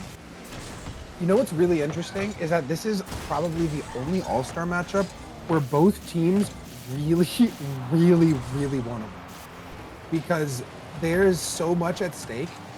Because for these, as a great shot comes from Desi and the equalizer in game 2, these players on the East all season have been saying, man, I want Rochester. We're so close. We took them to game 5. We took them to game 6. They're not losing. Why? I'm so close, right? And now this is their chance. They can't, to be fair, these are the best players in the tier. They are better than their teammates, right? And that's okay. However, now it's no, oh, I can't trust that guy. It's not, oh, if I had better teammates. This is it. This is the opportunity for these guys to say, I can do it. I can beat this Rochester team. And it's Rochester's opportunity to say, Napier, oh, we're against 3 All-Stars. He can do his thing. He deserves to be here. We are the best team ever. We always will be. I can't, oh my God. That's a nasty fake. What a fake coming out from Oklahoma, the chosen one, whatever you want to call him. Just a filthy delay. Spooky bites, and he walks that one into the back of the net. Yeah, and for Rochester, if they do end up even not winning this, I feel like they can't be that upset because they prove that like getting a team entirely selected as all-stars is insane. Like the confidence that they have going into this last week of CSA should be there regardless of if they win or lose. And they look like they do not want to lose. Yeah.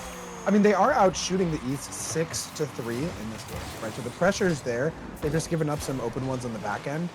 And so they're clearly, what is it, 76 miles per hour? But you're completely correct. Whether you're fighting right now to say we have 3 top 6 players in the tier, right? Like you should be confident in your ability to win against anybody.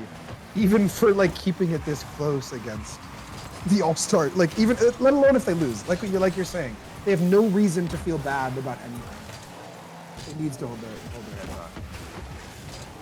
And now Spooky off the sidewall goes for an air dribble, showing incredible control. This pinches out really weird toward the net. Actually, Lucas forced to get a save. All East All-Stars sort of pushed back here.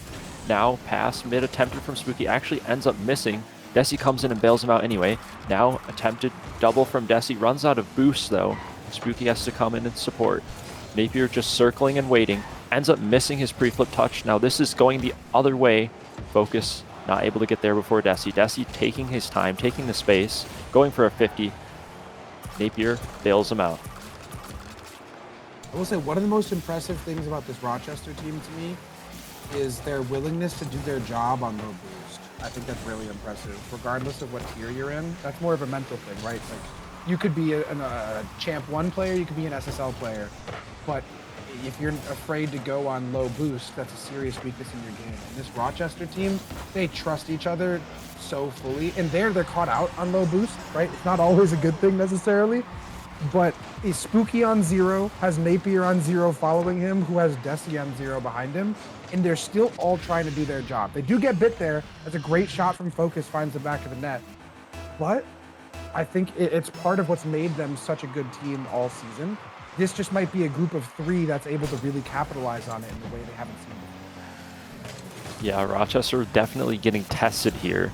Probably the most competition they've faced besides for the world-class showcase that I did on my stream. If you really want some content, check that bot out. That was entertaining.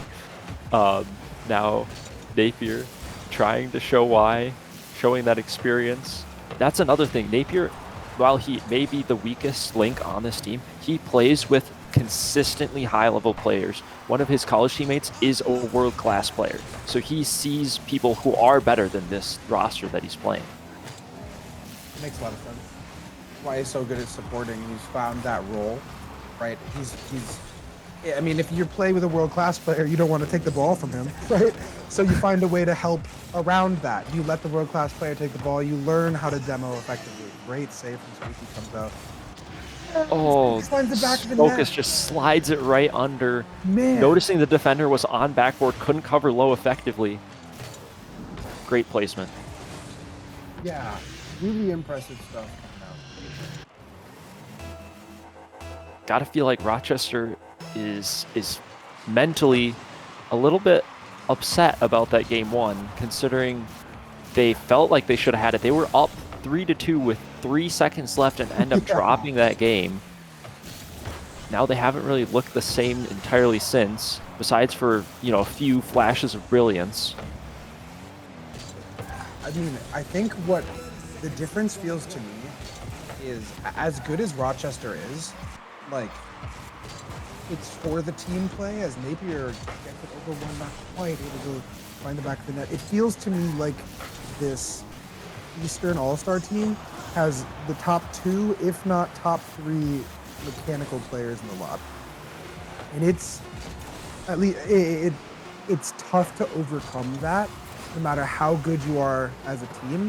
If the other team is able to just recover a little bit faster and shoot just a little bit better and do a little bit more with just a little bit less boost, as we're watching Focus wall dash down the field and then empty jump to stay supersonic to keep the ball up. Like, that's not something a novice player is usually able to do. And He wasn't drafted novice. that's true. That's true. So it does make sense. He is I will say quite that's literally a tier above. that's the most impressive thing actually about your novice team is that there have been 0 changes all season. It wasn't that, like, CSA does allow tier to tier movement as long as they fit the salary cap, right? But that Mhm. hasn't mattered at all. This Rochester team has come in and beaten everyone who's in front of them, regardless of what the MMR is, regardless of, oh, that guy dropped a tier. Oh, that guy was there, right? It doesn't matter. They've just accomplished everything they've set out to do. And eh, this is definitely the hardest challenge they've had all season. Now they find themselves down 0-2 in a best of 5. It's must-win situation for them. They've got to be, like you said, just wanting that game 1 back, right? This close to winning, this close to success. Now the backs are against the wall. Let's see if they can pull it out. Yep. They've been tested before, but never really in this position. Frequently, you know, the worst case scenario is, oh no, the series is tied, right? Yeah. They haven't really we're been only in, up 2-1. Oh no. they have not been in very many positions where they're on the back foot. They have to win or go home. It's happened once before, and that was against Chicago, and that's when they faltered. But you know what? Maybe this might be the best thing for them going into playoffs, right? Like, they might not walk through playoffs, right? Teams have gotten better. They've beaten them all up to now, but teams are different than they were a month or 2 ago. Same way with Rochester, right? So it might be the best thing for them season-wise to now, no matter what, they'll at least have experience with the back of the ball in a way that they haven't. I think that's valuable. Yeah, I mean, even just the confidence of being selected All-Star, I feel like gives you an advantage going into playoffs. You know, like, hey, I was the best in my tier coming into this tournament. And that chip on your shoulder can do you so much good in a game that's a lot about confidence and performance on the day. I mean, that's, if anyone can do it, it is this Rochester team, right? Or this we can call it the Roch Western team, I guess. Roch Western, as Napier looking to make something happen himself. Does get a nice flick here. Spooky will have a beat, looking for a double tap mid. Just gets it up. Chosen one there to shut it down. It's gonna be a double commit in the corner, threatening now. Napier left alone on 0. Almost another disconnect for the controller of Okeanos, I think. As great flick comes out. Good touch from Desi. Back to Napier. Off the back wall. Doesn't quite find the net. Shut down. Great 50 from Lucas. Now finds the ball in space. Looking for a solo play. Napier. Great 50 to keep it out of there. Desi shuts the next one down. Focus is that top corner. It might be 2 Rochester players, Roch Western players, go missing. And a demo comes through. And now low boost, low numbers. The East has a lot of pressure. Threatening for the first goal. But not that good of an opportunity here in the corner, as 50s are just coming out. And, you know, if you just keep rotating and taking those 50s in the corner, most of the time the ball is safe despite being on your offensive third. And we saw that there as Rochester was just sort of comfortably dealing with it in the corner. But now Chosen One goes for an insane peak corner double to try and get it mid to a teammate. Focus just a lob shot, more testing than anything. Desi passed the test, flying with flying colors. Now Napier back alone, avoiding the bump, but has to go for this ball. Can't just let Focus come in like that, as this gives a great shot opportunity. Lucas plays it a little bit too slow, though. Spooky with the save. Yeah, Chosen One looking to apply a lot of pressure. You've talked about it a lot, how there's a lot of solo plays, not a lot of support. The goals that are coming through aren't really from passing when it comes to this Eastern team. It's solo plays. There might be a demo that comes through, but that's still not like, yes, it's a team play, but It's it's defensive just, breakdown.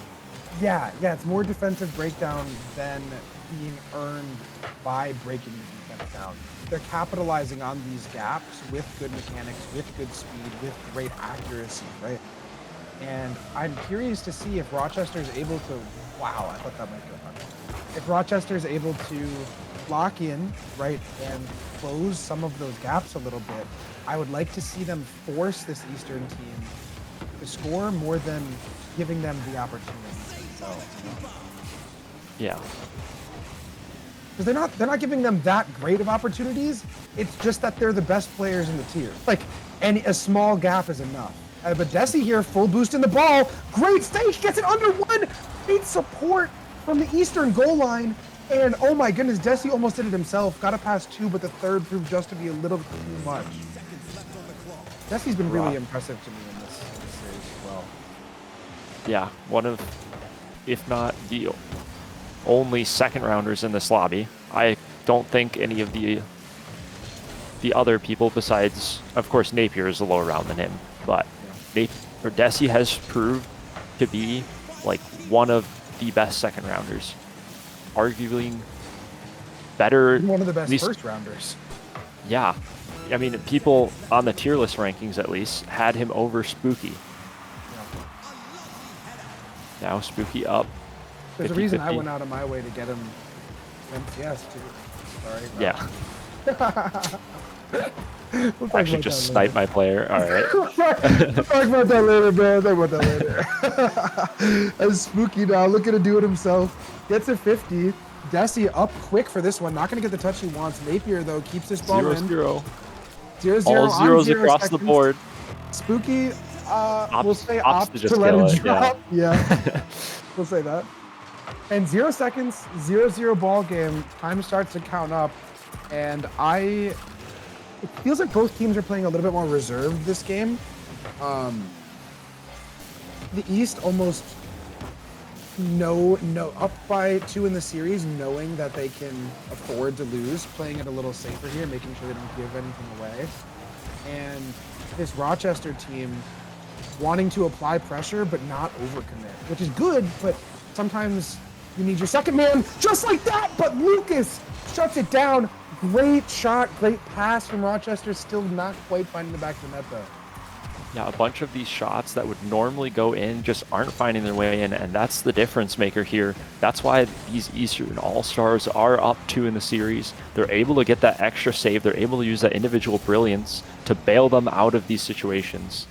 Now, Desi, back alone, has to just settle for a 50-50. Lucas ends up missing that. Napier plays it back again. Oh. Napier, known for a little bit of defensive mistakes, as seen in game 1. A lot of boost advantage here coming out from the East. A lot of pressure. Desi, the only one with boost, is on the ceiling. Spooky, 0 to his name, looking to get this one out. Focus, not giving him a second to breathe. Napier over 1. Lucas, though, finds himself a full boost in the ball. Chosen One steals the boost, keeps the ball in. Desi now, the only one who can get it clear, but that could be threatening. Focus, finds the ball on full, might have a play here, doesn't quite. Napier shuts it down. Looking for a pass mid, gets it over Lucas. Desi now, that might be behind Oak. Could be threatening. Off the punch! And Spooky is there! Rochester and the West, their first game in the series. And that's got to be such a weight off the back of Rochester too. Like, just seeing a goal go in when you need it to, with your back against the wall for the first time. Pardon me. Bless you. For the first time all season, you have your back against the wall and you come out on top. That's got to be so huge mentally. Yeah, and I mean, they've got to feel good about themselves too, considering the game 1 was stolen. It was literally robbed at gunpoint. No, was it robbed or was it handed to the opposition? All right, that is a good question. So I'd say it was handed to them for the overtime, but then it was robbed in the overtime. Yeah, it was just an unbelievable turn of events the whole way through, right? It's been one of the most back and forth series that I can remember seeing, like, ever. And we find ourselves at 2-1 with the West being down, do you think we go to a game 5 here, Bauer? I would hope so. Not even Okay. not even bias. Not even bias, but Yeah. like for the content, Yeah, me too. Me too.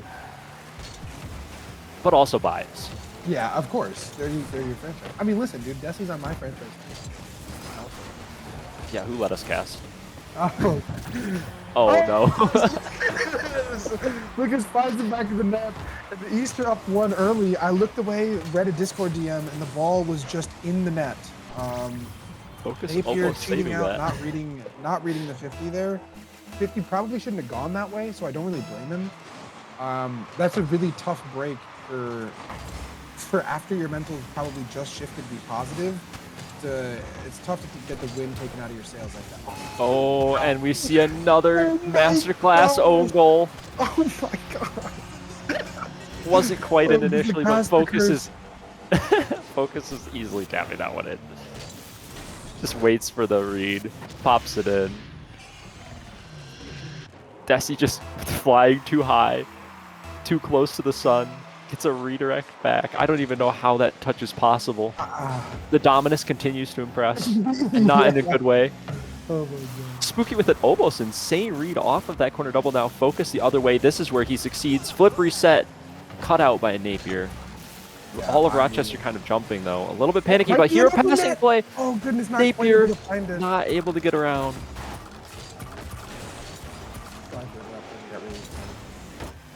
Desi with the most annoying boost known to mankind. And one of the worst cars. Taking Yeah. this to backboard. Imagine Unable how to get good it. he'd be if you used like Octane or a Fennec. That is literally my only... That was one of... we did a replay review with him. And I kid you not, that was my first note. Was switch out of the troll car. And he hasn't. And it proves to be an absolutely atrocious error as we see them scoring. As the Dominus flicks it into his own net for the goal before this. Wouldn't have happened in an Octane or a Fennec, would have just missed it. Just saying. Anyway, Rochester now find themselves in probably the deepest hole possible. Down by 3. They have to win for the series to go on. Now or never for them. They do have plenty of time left, but a goal every minute is still tough. So we'll see if they can get away with this. 3 goals is a lot to allow to try to win. I would not expect to win a game in which I allow 3 goals. So that's it. Rochester are Rochester for a reason. Let's see if they're able to pull this out. If anyone can, it's them. Lots of low boost scenarios though for Rochester. Oh, goodness. And now Lucas going for the double. Gets it down, somehow doesn't get that in. That one just tantalizingly up and down across toward the crossbar. Napier now. I gets a flip reset. Gets it past one, kind of. Not able to get a follow as Focus is lightning quick through the sky. Desi gets one out. Lucas might have a shot. Shuts it down by Desi again. Looking for a clear out. Desi's doing a little bit of everything now. Could be the legacy moment. Not quite going to have the shot, but really a good job to apply pressure. Double commit from Rochester in the corners. A little bit uncomfortable. Spooky now goes missing. Desi gets 50'd, and this could be the dagger if he's not able to get back, and he is. Focus, though, still applying pressure. Spooky gets one out. Napier now, the only one with boost. Gets demoed. Very not ideal situation for Rochester. Yeah, Rip time past ticking one. down. Oh! Yes. Desi peeking! What? The own goal of dreams. Novice is apparently the tier for own goals. That is the best own goal I have ever seen out of the chosen one. Reading that over the shoulder, somehow managing to get an impossible angle, but in his own net. Yeah, that was... And Spooky listen, man, ground if there's anything that gets them back where they need to be, it's a freebie, right? It's got to be good for the mental, make them laugh a little bit, give them some confidence. And Rochester now only need 2 goals in 2 minutes, which is feels a lot less. And Desi had an opportunity, not quite able to find that one, but probably wants it back. I think that might be the best opportunity they're going to have for a while here, as the East are now able to collect a little bit more boost. I lied, as Napier almost finds the back of the net. Play in the midfield now. 50-50's coming out. This ball pinched out. Time being taken from Rochester, recognizing they have the space, but Desi with a mistouch means Lucas with the double attempted. ends up missing that. Chosen One pushed up too far, believing in his teammate, still able to get a touch, but it's awkward. Now breakout for the Rock Western, whatever you want to call them. Yeah. Desi with the backboard hit. Miss Oh, comes what a out, but Lucas save! falling down, playing hero. Only a minute left. Time has ticked down so much since that initial 3-goal lead. Rochester are going to need something quick. Yeah, and I mean the 50s in the midfield right now are just being dominated by the East. Like every time it feels, or Napier, every time it feels like Rochester's about to get the ball out, it's just shut down by some dude on full boost, air dribbling it back at their net. It's like a Lucas double tap every 50, or an Okianaz air dribble, or I mean, like, look at the speed, getting the reset to get it past one, recovering with the wave dash, a wonderful 50 from focus. Like this is, I think that this, I mean, that's how all-star teams work, but I think that this Eastern team would do pretty well in professional, frankly. Just as like a group of three. Not that Rochester couldn't either, but the individual car control, speed, support of this East team is just next level. And now, though, time ticking down. Rochester need this. The shot goes toward net, but it's not in, and that will do it.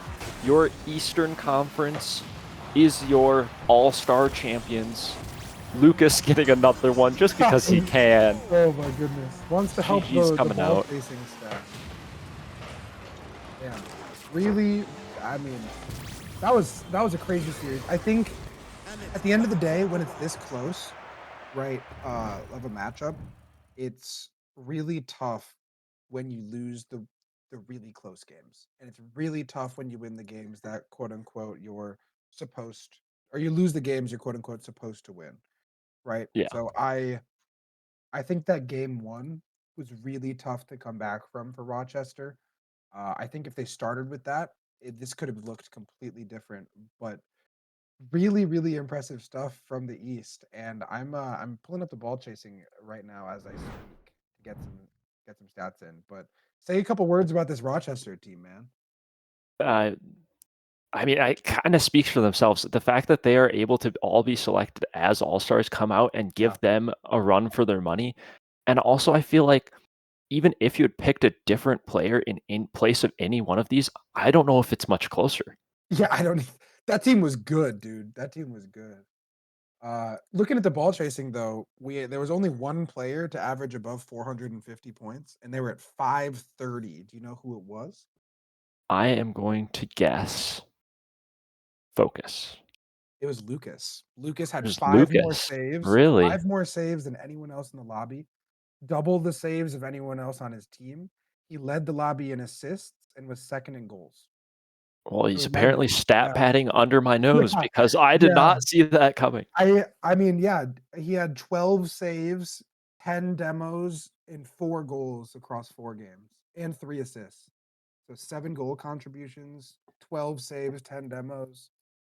Um, to me, I think that if Rochester were able to win it, I would maybe give the nod to Desi. I think what Desi did for his team that series, he was really, really good. It was really impressive to watch.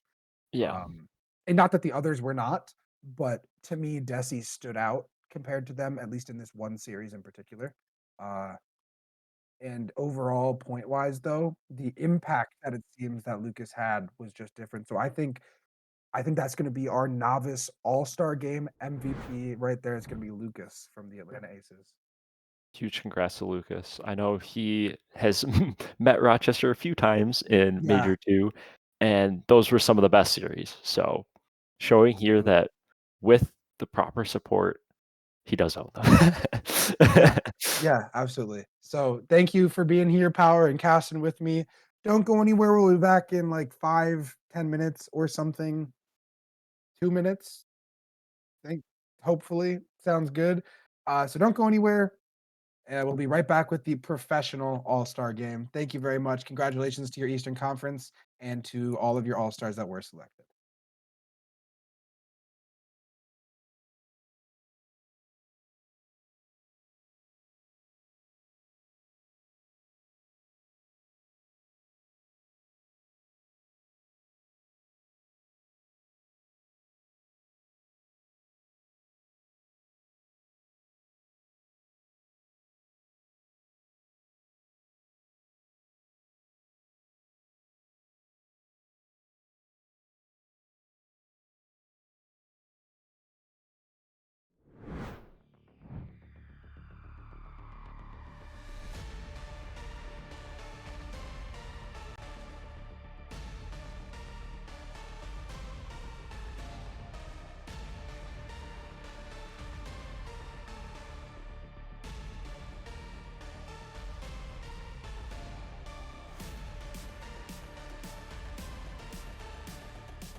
What is up, Carball enjoyers? We are back here at CSA. We just saw the Novice All-Star game conclude. Absolute thriller of a series, despite not going to the 5 like Academy. And now I'm joined here by Nuki for our next tier. Hey guys, I'm back. Thanks for having me again. Yeah, no, I even got to see what happened behind the scenes on that last game's set of games, and that was crazy, man. That was crazy. I was not expecting to kind of see what happened there, but hey, and I mean, I'm sure that's probably not what you were expecting, was it? That was pure cinema. That is all I have to say. Oh, Some that's so fair. masterclass own goals, some great peaking solo plays, but now, of course, we move on to a higher tier, a higher level of gameplay, and we saw the speed difference even between novice and academy, and here we have the top of the next tier, professional, and these players are going to bring it to the next level. Showing Oh out yeah. for the Oh, yeah. Western Conference, we have Cyan and Carl's Nuts been dominating on Akron Kings. They're #1 rated. They've been completely crushing it this season.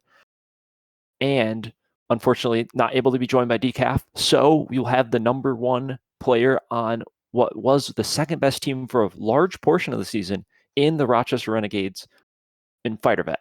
And of course, Oh man.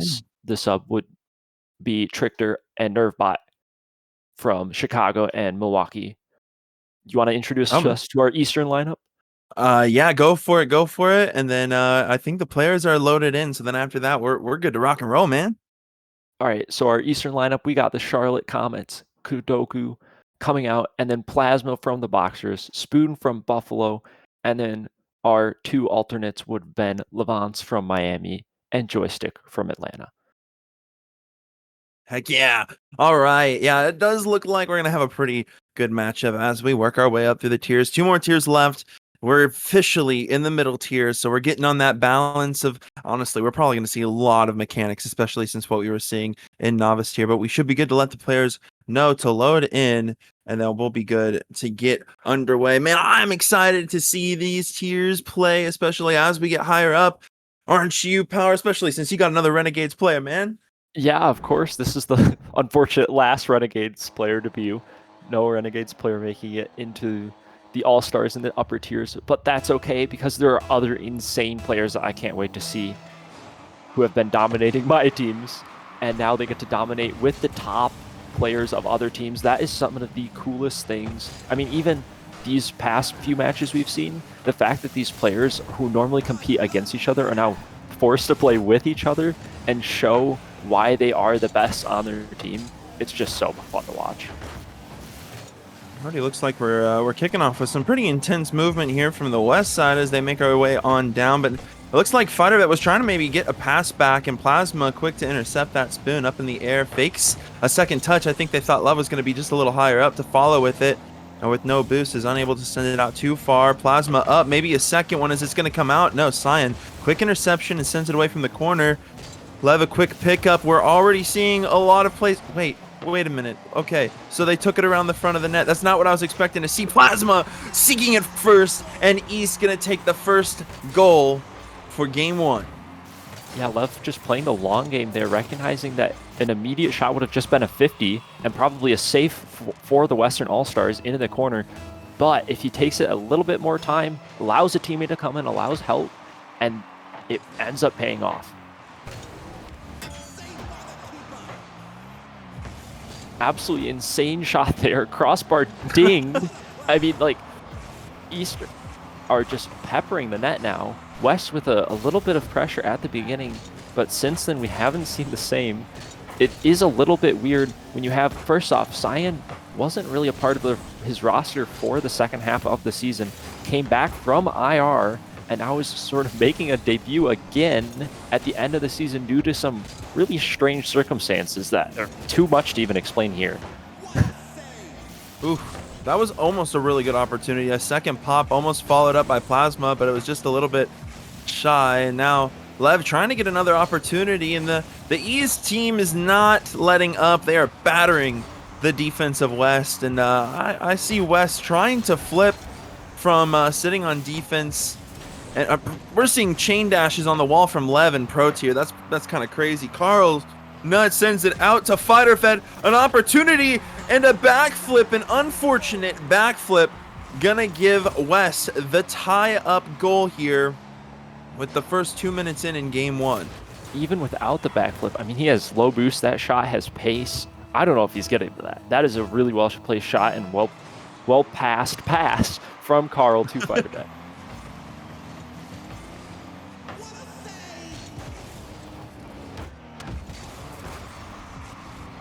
It's like FighterBet trying to take possession. Spoon intercepted it out right into Cyan's hand. Cyan a pop-up. Spoon quick to send it right on down, right into the front nose of Lev. Gonna take their time for possession. A pinch from Spoon to send it right downfield. We're tied, and the game clock ticks down as we're halfway through game 1 for our pro tier.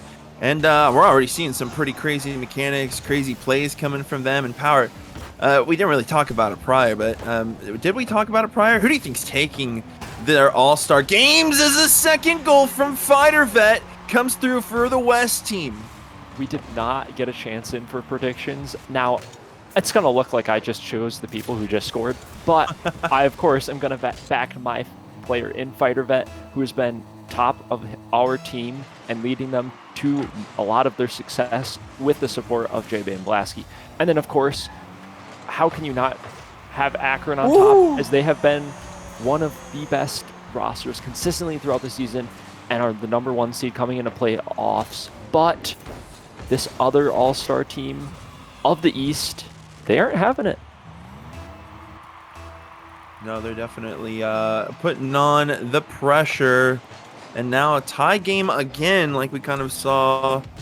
Well, not again. This is game 1. We're seeing a lot of tie games early on in matches. Lev looking for the second, is going to get there. It's going to stall up high right over the top crossbar. Plasma for the second, looking to hit Spoon. Spoon unable to put it through with the flipper set from Lev, but no scoop. Ends up putting her right down into the hands of Carl's Nuts. Able to save it just in time.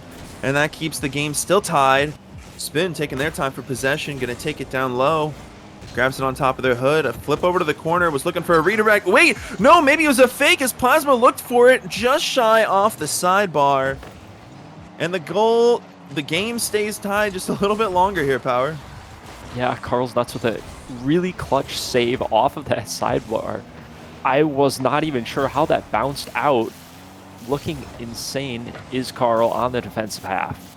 Earlier we saw him get a save on a really close flip reset from, I believe, Spoon. Now here he is playing that 50 in the corner, even on low boost, able to make an impact on the play. Cyan similarly, low boost, able to get the touch out. Carl just kind of giving the ball away there though. Pressure still being kept. Cyan with a cutoff in midfield, crucial now. Lev uses those chain dashes to gain speed to try and force. Does end up doing a good job, but now Spoon left back alone. FighterVet just a pop up over him. This shot looking not threatening ends up in a goal. West team now taking the lead with this series so far, or with this the first game, and with 50 seconds left. There's still plenty of Rocket League to be played, and East was really popping off early. Plasma already trying to get a second or another shot just to get them tied up. Lev waiting for the ball. It does fall right to him, taking it off the wall, maybe to do something nasty. Is FighterVet though. Quick interception right down into the hands of Cyan. Cyan looking for the second touch, but just a little too high as it goes down to the corner. Carl's Nuts looking for the pass out. Nobody else able to follow it up from West. West just kind of sitting comfortable knowing they just got a whole defense. Lev! What? No! What was that? That was insane. Sneaking it through right off the back side, the left side wall. I'm sorry, I can't English from how crazy that shot was. And that does give the equalizer with 22 seconds left in game 1. That was an insane shot coming from Team East. The goal explosion definitely doing all the talking there. Nice shot indeed. Going for the ceiling reset double. Now West looking to answer back. Ooh. Shot from Cyan. Ends up a Levance crossbar save. Now Cyan pushes it back into the corner. Threatening here. 0 seconds approaching. Teams probably just looking to get this to overtime, and they do. We will see who comes out with the advantage on this kickoff. Pretty important, as most goals are scored directly after a kickoff. It is the most threatening time in a Rocket League game for a goal to go in. But here, it looks like that time is now over and we're in the proper midfield play. Spoon taking it to the sidewall, just shy past Carl's nuts. It's open to Plasma. Plasma with power. What an insane save from Cyan. It keeps them from losing this first game. And now they have an opportunity for a breakaway. They keep their momentum, maybe to get it past one. A pass up. Oh, what a flick! It's going in! What a follow-up! That was an insane play from Team West to take game one. Cyan, an unexpected backflip for a bicycle scoop right into Carl's nuts. And that was incredible to take the first game. Yeah, Carl just sitting in midfield waiting for that outplay, knowing Cyan gets those outplays so often. West, though, despite coming out on top, they were in the back end. They were doing the defending. They had to be tested a lot. They had to save a lot. And at the end of the day, the East's brilliance showed 3 goals. One with an insane clip from Lev, and then others just sort of breaking down the defense. And we're going to see all of those pretty crazy goals and shots that did come in from the first game. That was a pretty high-scoring game, too, for the first game, especially in Pro Tier. But, I mean, these are our all-stars. I can't say it. That we're watching, so we have to give them a lot of credit because that is some pretty great Rocket League that we're seeing. We'll have to see what happens in game 2, as West took game 1 barely. East's definitely going to be looking for blood. Yeah, both teams not. I don't know if I feel like they have something to prove coming out on this All-Star. Well, it doesn't matter in the season. It doesn't matter in standings in any way. You, of course, want to show that your region is the best in both East versus West Conference. And also, I mean, who doesn't love to win a show match? You get the glory of being on stream. You get the glory of, saying, not only was I an All-Star, I was the winner. Right. Yep. Now we'll have to see what happens in game 2. Oh, I'm trying to get over there on the stream here. Sorry about that, guys. There you go. Game 2, get underway here. West taking game 1. And yeah, Fighter Vet, and they, Rochester Renegade player right there, taking the game 1 there. Might have to be a little happy there, Power. No bias. Yes, I was happy. Oh man, we'll have to see what happens. Is Carl trying to get an early goal? And wait, a second follow-up from Fighter Vet. Man, West really kind of flopped everything because East was battering the defense early game in game 1, and Plasma is quick to put me in my place as I was speaking. They are battering the defense already here in game 2 as well. A nice pass play. Lev out to Plasma. Quick follow-up and finish. That was nice. That was really good. Yeah, Carl not able to mirror that game 1 save where you get off that post to the right and down to the ground and somehow out. That one finding its way in for the Eastern Conference All-Stars. Now, Plasma actually ends up having to leave this Fighter Vet with some bumps, but Carl solo boost, unable to get that to the goal, has to opt to offload to Cyan. Cyan not able to beat out the defender. Now Levance with an air dribble, pops this over, backflip comes out. This ball just ends up floating in after this bump comes out. Lev able to sneak it through. East already looking to respond from the victory that West had. Trying to prove their power here, and pretty early on, especially as we're not even a minute into game 2. Carl looking to get it, but just saved out by Plasma. What a save, as East keeps their lead 2-0 right now. I have to say that both of these teams are playing incredibly well. The ball kind of sits a little awkward, and somebody could have had an opportunity there. Plasma, no boost clear. Making sure everybody else on defense who has enough boost can sit back. Lev trying to get there. 50 from Fighter Vet puts it in dangerous territory. Plasma tries to get a nice long shot as the arc was just there, but Carl was able to save it. Now East keeping an early lead. Lev looking for a flip percentage, just a little shy as it bounces off the post in the corner. And that would have been absolutely awesome seeing that come from East. Yeah, but a really good pinch out from Cyan means that the West now starts to get a little bit more pressure, starting to look a little bit more threatening. But as I say that, Plasma tries to do himself from the sidewall. Now Spoon also looking toward the side, but they've pushed up a little bit too hard here. Have to retreat back a little bit. Do a great job cutting it off in the midfield. getting the boost now. Levance with a flip reset toward the midfield. Demo comes out. Fightervet actually ends up missing that ball, and now the ball just stalls out really slow here in the midfield. Confusion out of both sides for a little bit after that miss came out.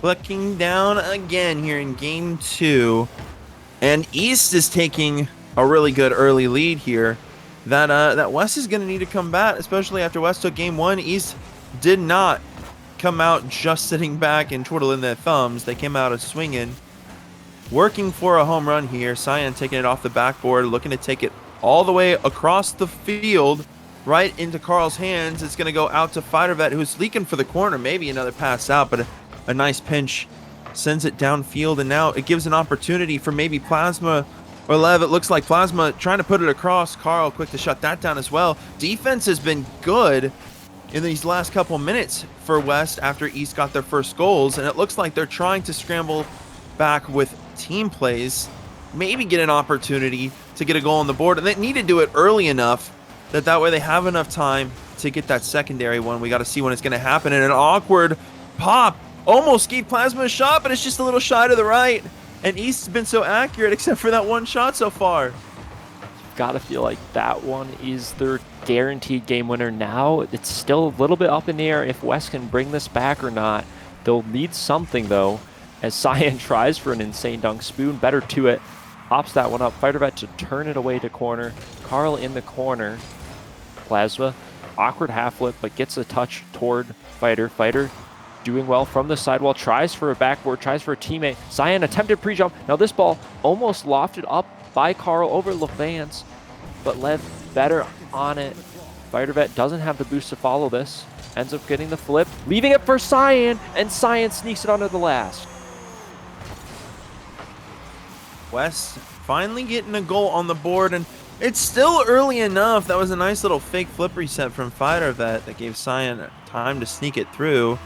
And with 55 seconds left, there's still plenty of time for them to get a tie and flip the lead that East has had in game 2. Fightervet looking to actually get that open, and there was going to be a demo there, but Plasma was just able to avoid that and kept West from tying it up. Lev taking an opportunity off that pop off out to the corner, trying for a pass. Fightervet to quick shut that down. Spoon over to the corner and was looking to send that right on out. Cyan quick to put it right out into the midfield. Carl just a little shy and unable to get it through. Spoon looking for Lev. Lev out to the backboard. Another opportunity as Cyan, though, sends it straight out to the sidewall. East holding their lead as the clock ticks down. We're down to the last 15 seconds, and East has a 1-goal lead, and they've been holding the defense and holding that lead so well. This could be their victory here in game 2 if West can't get it tied up in the last couple seconds. Fightervet has to get an opportunity to get it out. Plasma quicks to clear it out. Carl, an unfortunate bounce off the round part of the wall, was unable to get it on their car. It's still up though. Plasma sends it up. It's gonna go down into Spoon, and a little mistouch from Fightervet puts it down, and East gonna be the ones to take game 2.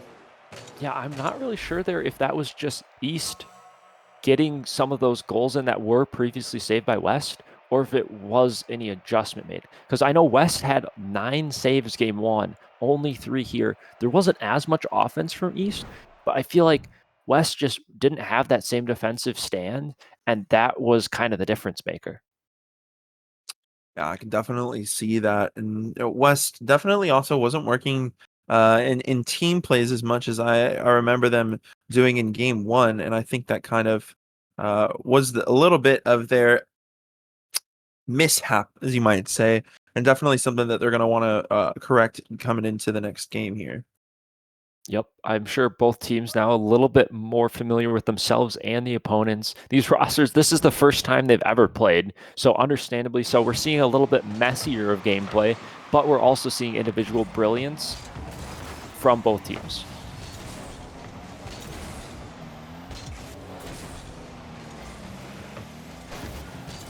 Plasma sends it out to Lev, trying to get another opportunity. Carl quick to clear that one out. Cyan, maybe an opportunity for a shot, but It's saved out by Spoon. It's early back and forth, and there's not a quick goal like we were seeing in games 1 and 2. Game 1, I'm pretty sure West had it. Then East was quick to respond there in game 2 with theirs. Seems like both of these teams kind of understand each other and are playing a little bit more cautious and defensive.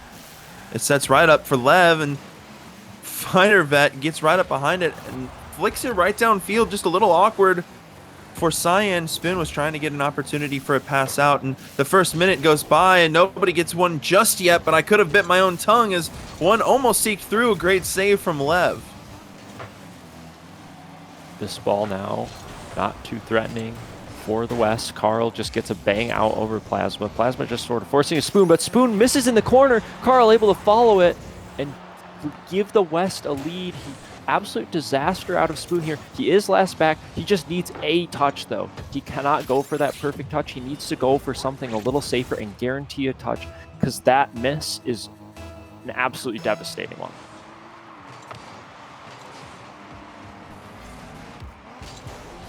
We'll have to see how this next game goes. Or as this game goes, sorry, as the clock ticks down, doing some things in the background. Producer work, as you know, producer issues. Power takeover just for a second.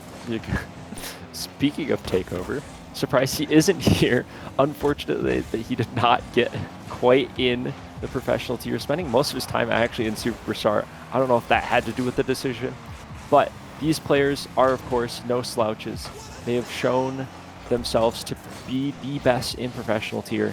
Now Fighter Vet with boost, with a little bit of time, tries to cut that one infield, unable to do so.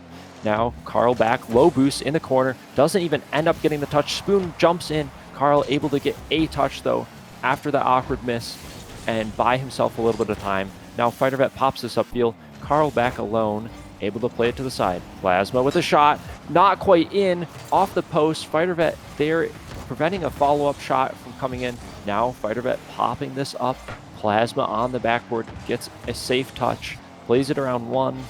Fighter Vet leaves it for Carl. Carl up to Cyan. Cyan runs out of boost. Otherwise, he would have been able to have an insane redirect, possibly off backward hard to someone mid. Running out of boost, preventing that play from even occurring in the first place. Man, it was just awkward, just a little shy. And it looks like West having an early lead here now. A clock ticking down. East trying to get one through.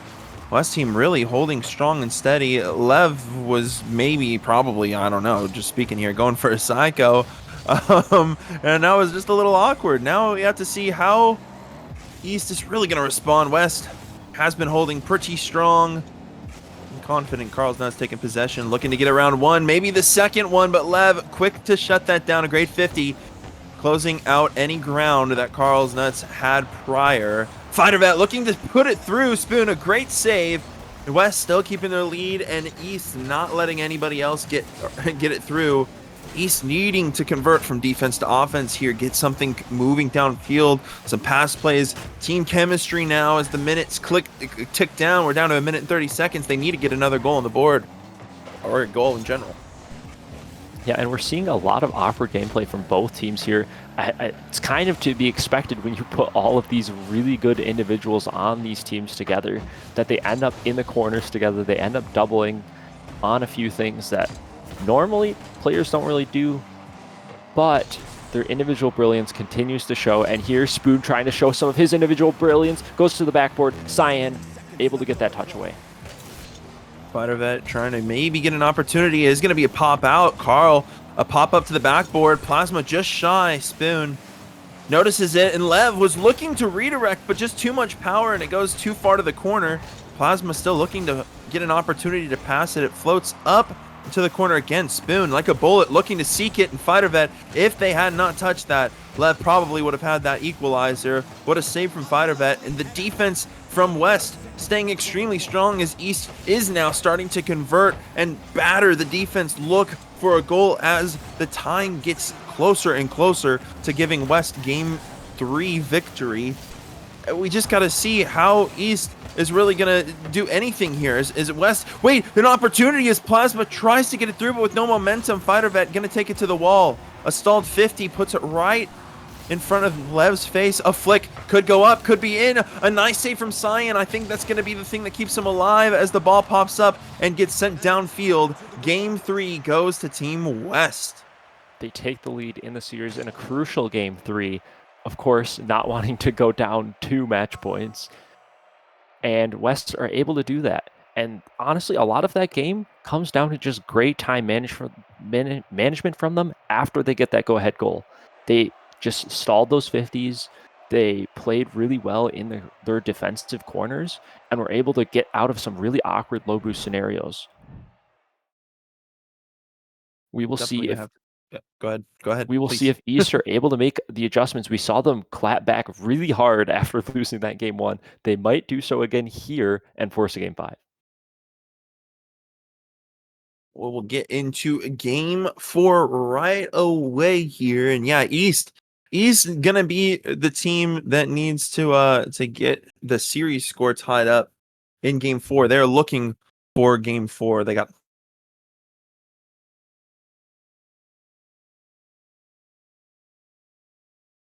players now joining up. I don't know why you cut out there, but we're back. I don't know why I couldn't hear you. I don't know if stream could hear you, but here we go. Game number 4 coming up.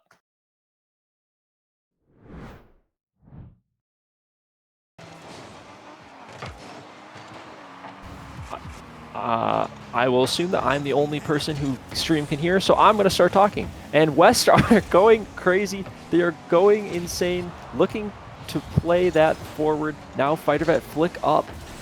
Shot down from Carl's Nuts. Carl trying to put that one in. Spoon off to the corner now. Fighter Vet plays that one up. Spoon to follow. Carl now with the 50 in the midfield. Cyan there. Ends up missing Levance. Plays this one mid. Plasma with the backflip, but an old goal out of West. Absolutely insane. This should have been a goal for East, but not because of this. And Nuki, can we finally hear each other?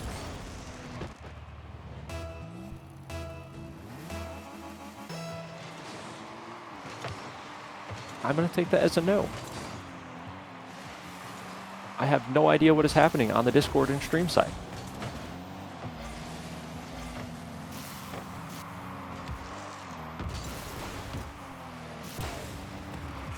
We will get that figured out here shortly. Nuki currently having some audio issues.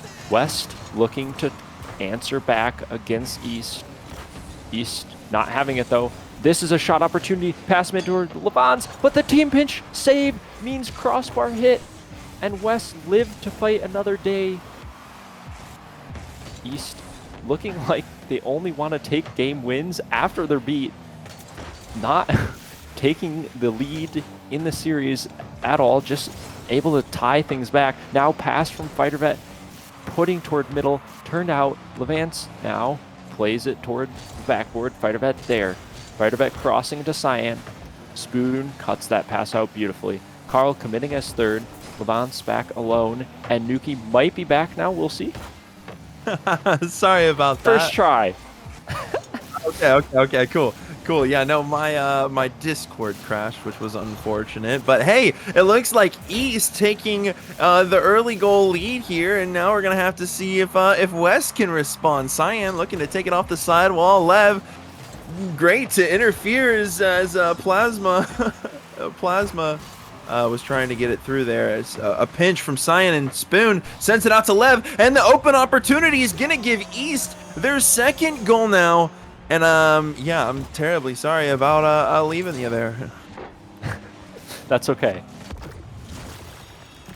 East playing with a vengeance, seemingly. As soon as they drop a game, they immediately come back the next game and show who's boss. I don't know where this is after they get a game win. They must just be, you know, slacking in between after their wins. But they are coming out with a passion after these losses and showing West that they aren't going to have a catwalk. The games have been so intense tonight, as we are seeing an opportunity for Game 5 if East can continue their strong defensive hold. Lev was getting it right over Carl's head. Cyan just able to send it out. Fighter Vet, a nice clear downfield If only he could have snuck through the defense and went in, that would have been 1 goal for him. Oh, an opportunity, just a little shy. That would have been disgusting coming from Fighter Vet. And Team West is working their butt off right now to respond to the 2 goals that East has. And East really sitting confident and comfortable here in Game 4 with their 2-goal cushion lead. An awkward bump could give Fighter Vet an opportunity, but it's just a little too high. And it seems like West is just a little awkward right now at the beginning of this game. Wait, I take that back, an opportunity, but a save from Spoon, as East has been a beast all night. Yeah, apparently waking up now in this Game 4, showing West that they are not to be slept on. And now here's shot opportunity. They'll really slow shot means Carl Nuts easily turned away despite the low boost. East pushed back into their own corner now. Plasma looking to transition out. Cyan getting that beautiful touch in the midfield. Prevents the transition. Spoon, though, with a final clear, gets a little bit of time. And Carl's Nuts actually missing that. East going up 3 now. Levance picks the pocket.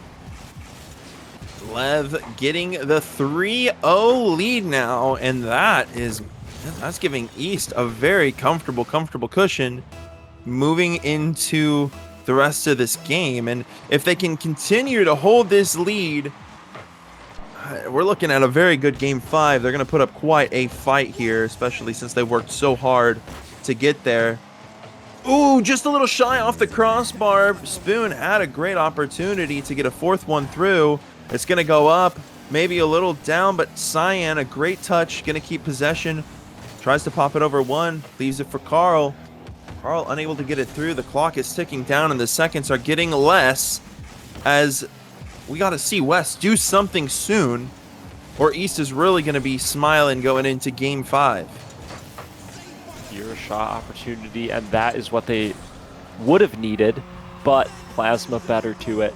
Able to just capitalize on the fact that Third is committing for a shot that he knows is going to be placed there. He knows West are going to be looking for something.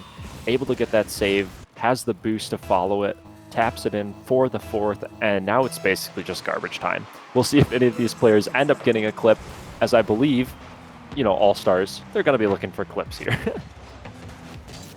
Now we're definitely going to have to see what goes on as Game 5 is really going to be their next momentum push and their play push, because even Fighter that he was kind of working maybe to the wall to get a clip or something. Carl's Nuts, a pinch off the backboard.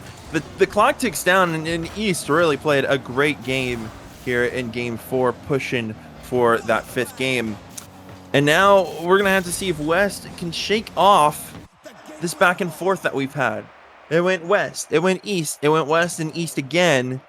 And now we're finally in Game 5. It can't go back and forth anymore. It's one or the other for these teams. Yeah, I mean, it's so hard to predict who's going to win this because I feel like East has been the better team consistently, but they only look at after a game loss. So I'm very curious to see if they're able to have that same passion into this Game 5. I would hope so for our sake. Otherwise, West is going to look to just get their game win back, have that, you know, swapping back and forth between games, between teams. And I feel like we see that a lot in series. So the Game 5, though, is normally when that breaks, when that will, you know, decide one way or the other which team comes out on top. We will see as teams are loading into the lobby right now, and we will get Game 5 underway. Game 5 will begin here shortly. We got to see who's going to take this. What's going to happen here as these teams been fighting all night, all the way just for Game 5, and neither of them are going to want to let it drop here. We saw in the novice tier, East come out with the advantage, come out with the win. Can West equalize and make it 1-1 and make it a really interesting night? Or will we see Team East double up their lead and show that they are the better, I don't know, cardinal direction?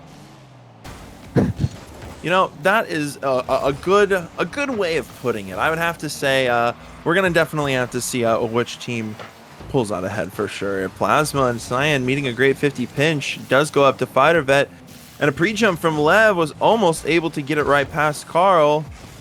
Spoon, a great 50. Does look for an open. Tries to put it beneath Cyan, who was able to get there just in time. Lev taking possession, trying to put it low. What a save from Carl.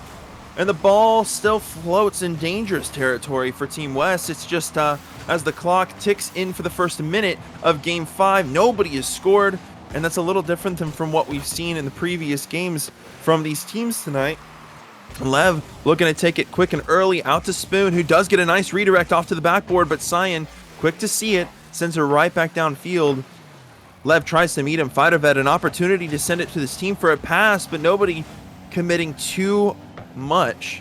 Both teams playing extremely cautious right now. Cyan gonna seek it through, though, as the first goal goes to Team West.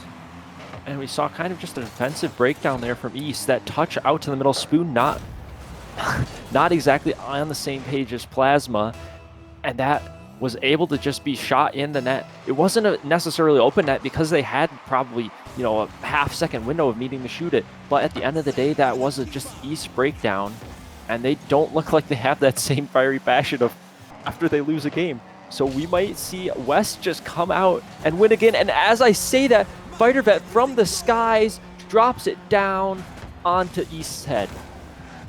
West is playing extremely confident here in Game 5. Definitely different than what we saw in the last game in comparison to East's 4-0 sweep. And now we're going to have to see how East responds to this. They fought all the way for Game 5, and we are seeing an early quick shot. Oh, and it would have been awkward if Fighter Vet had accidentally put that in. A nice save from Lev keeps the ball from going in again for West. Both teams playing their absolute hardest right now, and it's definitely showing. Those tried to get a third, but a nice save from Spoon. It's anybody's game right now still, even though West has that 2-goal lead. East is still playing extremely well. Spoon looking for that pass play, that 3-man pass play from East was just about to be it. West still holding a comfortable lead here, so I guess I can kind of take back my it's anybody's game. West could be taking this really easily here. Yeah, the series is definitely not over yet. Just 2 goals up, but still half the game to go. East can definitely bring this one back. West has to be careful. Carl, not exactly the touch you would want as he just missed, and this ball just rolling mid, but no one there to capitalize. And now Fighter Vet with an air dribble 50, relieving lots of pressure. Just buying time, Carl back alone, using that 100 boost that he got to get 2 great 50s out of the corner. And now Spoon looking for the air dribble, redirects it over one, and that just barred out and in. What a shot. That is going to be the first goal for East, and there's still plenty of time for them to get another. That was a really, really good shot from Spoon to give them their first goal here in Game 5. West, though, still not looking unwavered so far, as Fighter Vet being extremely aggressive off the kickoff. It is going to be an open opportunity for Cyan. Is going to take it up, unable to get there. A great defense from East all game. At least we're just looking to see if they can get one more goal to take that lead. An awkward touch does give Fighter Vet an opportunity to do something with it, and Plasma is going to catch that and send it right on out. Lev looking to pass it out to Spoon, who's up and quick, looking for the corner. What a save from Fighter Vet, keeping West's 1-goal lead alive right now. Fighter Vet following this up in the corner. Beats one. This is a really awkward ball. Carl nuts with the shot. Top shelf. Defender got a hand on it, but it wasn't enough. Just too much sauce placed toward that top half of the net. And that is a really crucial goal for West to go up by 2 and say, just because you got 1 goal doesn't mean that our 2-goal lead will disappear. They answer right back, but Spoon with another air dribble, and just like the one that he had before, he is able to slot it into the top of the net and makes the defense look silly. Spoon getting some incredible shots out right now, and still plenty of time for East to capitalize off the great energy that Spoon is radiating. It looks like Spoon gives an accidental pass up to Cyan, who gives it right away into the hands of Plasma, who's running downfield with it, but a great shutdown from Carl. The minute left in game 5, and West could walk away with the victory if they hold this lead. Fightervet trying to stay up for the waterfall. It's going to go down to Cyan, who floats it just a little too high off the top post. Carl still looking to get another one in there. The 1-goal lead just might not be enough for them. They might be searching for a second. And East is still just looking, searching, and crawling to get that one more goal for that tie in game 5. They've worked so hard to get here. And we've got to see a response from them in the last 30 seconds. Lev sending it right on downfield into Plasma's hand. Cyan a quick meet for a 50. Spoon trying to get something moving for East. Plasma looking for that breakaway ball. It's coming off the backboard. Spoon looking to maybe catch it off the backboard. Looking to pull every bit of mech that they have out of their sleeve. Fightervet, it's downfield. Right into Plasma. Plasma taking possession. The last couple seconds tick down. West still being in the lead. If the ball hits, that is it. West did take it. And they are the professional all-star champion. That was a very close game 5. I mean, it felt like West had the leads. They had the, the comfortableness, but then as soon as they thought that they were safe, East came back with an incredible shot with normally a Spoon solo play. But all players did incredibly well across the tier, bringing us to a game 5, 1-goal game. Could not have asked for a better series. Yeah, absolutely great set of events that could have that really could have been no better for a game 5 set of games. Now we're definitely gonna be excited for our last 2 tiers. I mean, we have Superstar and World Class still coming up. So do stick around, don't go anywhere, don't leave your seat. We'll be back with our last 2 tiers, Superstar up next.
Welcome back, CSA. It's your boy Nuki. I'm here again, but I am joined with two really awesome people. I'm with Zoms and I'm with Carl, and you just saw Carl play. I'm here with them. They're gonna be casting the match. What's going on, guys? How you doing tonight?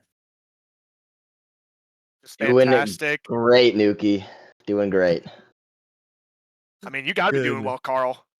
Yeah, coming off that win. I mean, not close at all. Totally not close. Not a game 5. Not close at all. But got the win.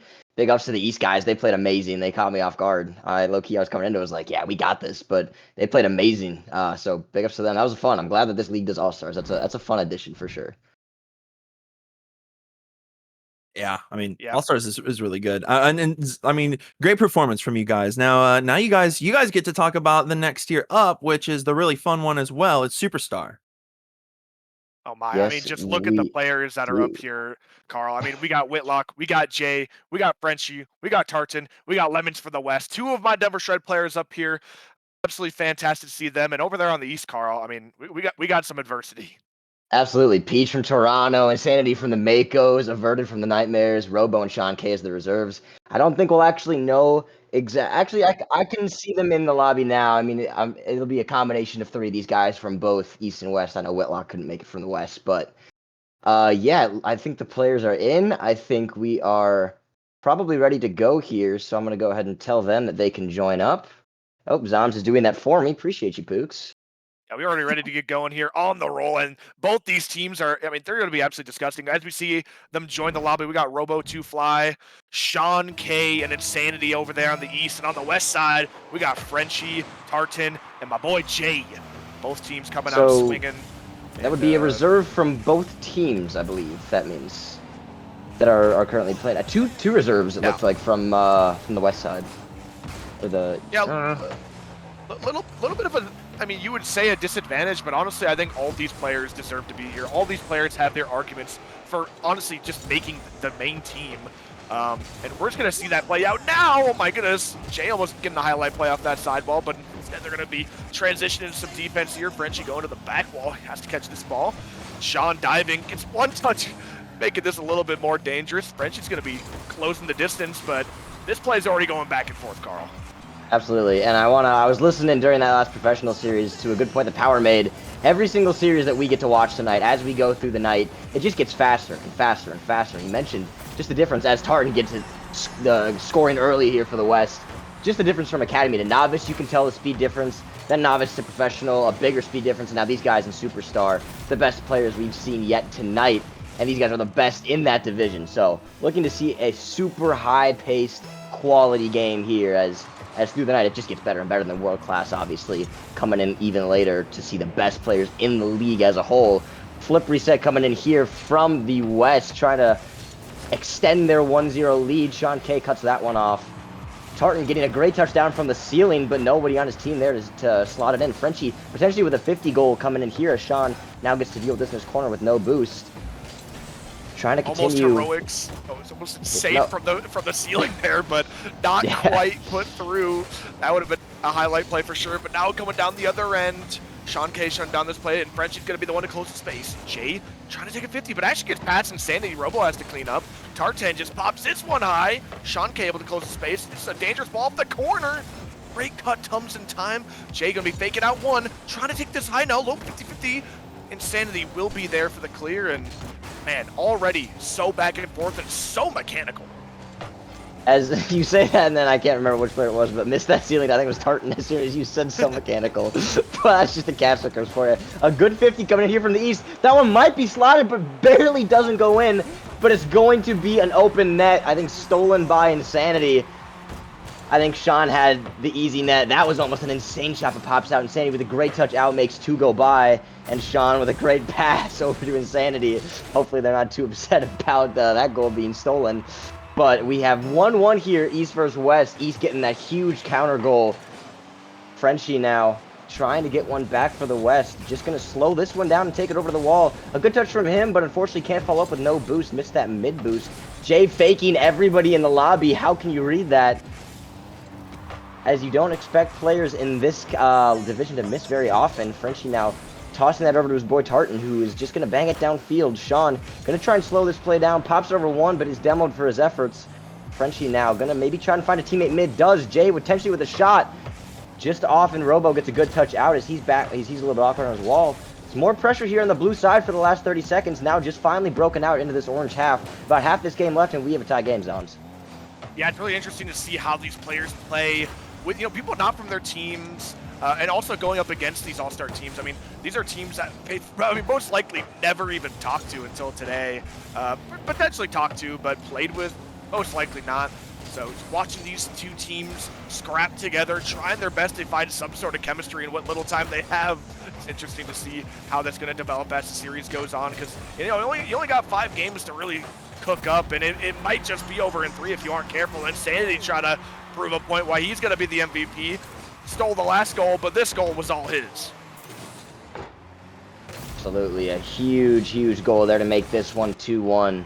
And I do want to point out, I know you mentioned, a lot of these players had never played before, I've never talked before. I know that was true. That was, I think, the first time I'd ever talked to Fighter Vet somehow was in that call when he joined for this game. But are Jay and Frenchie, I don't have the graphic pulled up, but I think Jay and Frenchie are both the San Diego Sea Lions. Am I correct in that? I thought I saw 2 San Diego logos.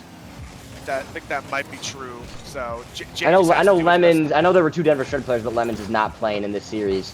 But as for those 2 players, yeah, those are the only 2 players in this lobby that have played together, have talked before. So looking to see some extra synergy from them, just because they've been playing this entire season, whereas most of the lobby, this is their first time playing together.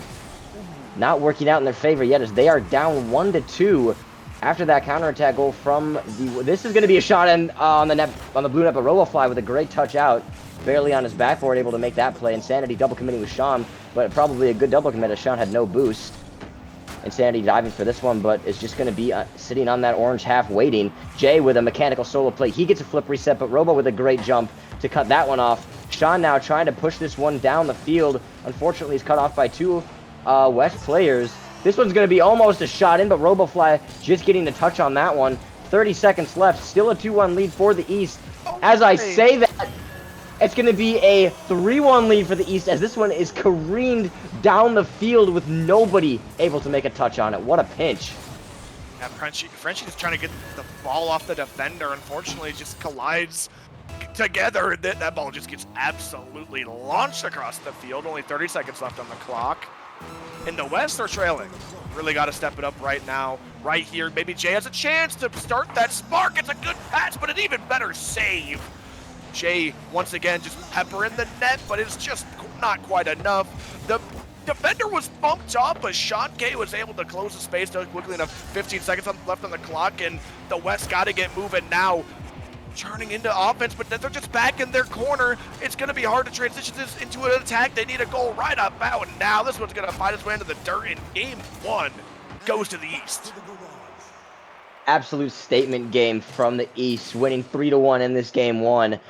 I was just looking at the scoreboard really quickly, and it looked like the East had more saves and more shots than the West, just doing more on the field simply. Robofly, excellent game from him. 5 saves, leading the defensive charge on the East, only allowing 1 goal from that West team, who, as we mentioned, has 2 players on the same team. So you would think that that's an advantage for them, just in chemistry, synergy, just the ability to be more comfortable with your teammates, but not working in their favor for game 1, as the defense of the East was just too strong.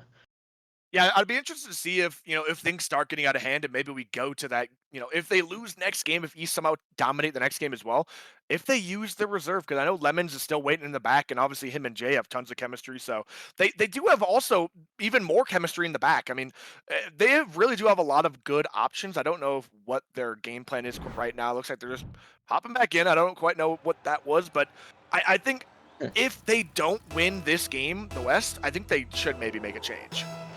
It's definitely something you got to consider. You can't just not consider, especially when you have super high quality players just waiting, as you mentioned, in the wings, maybe waiting for their chance to get that sub in and show that they deserve to be a starter anyway.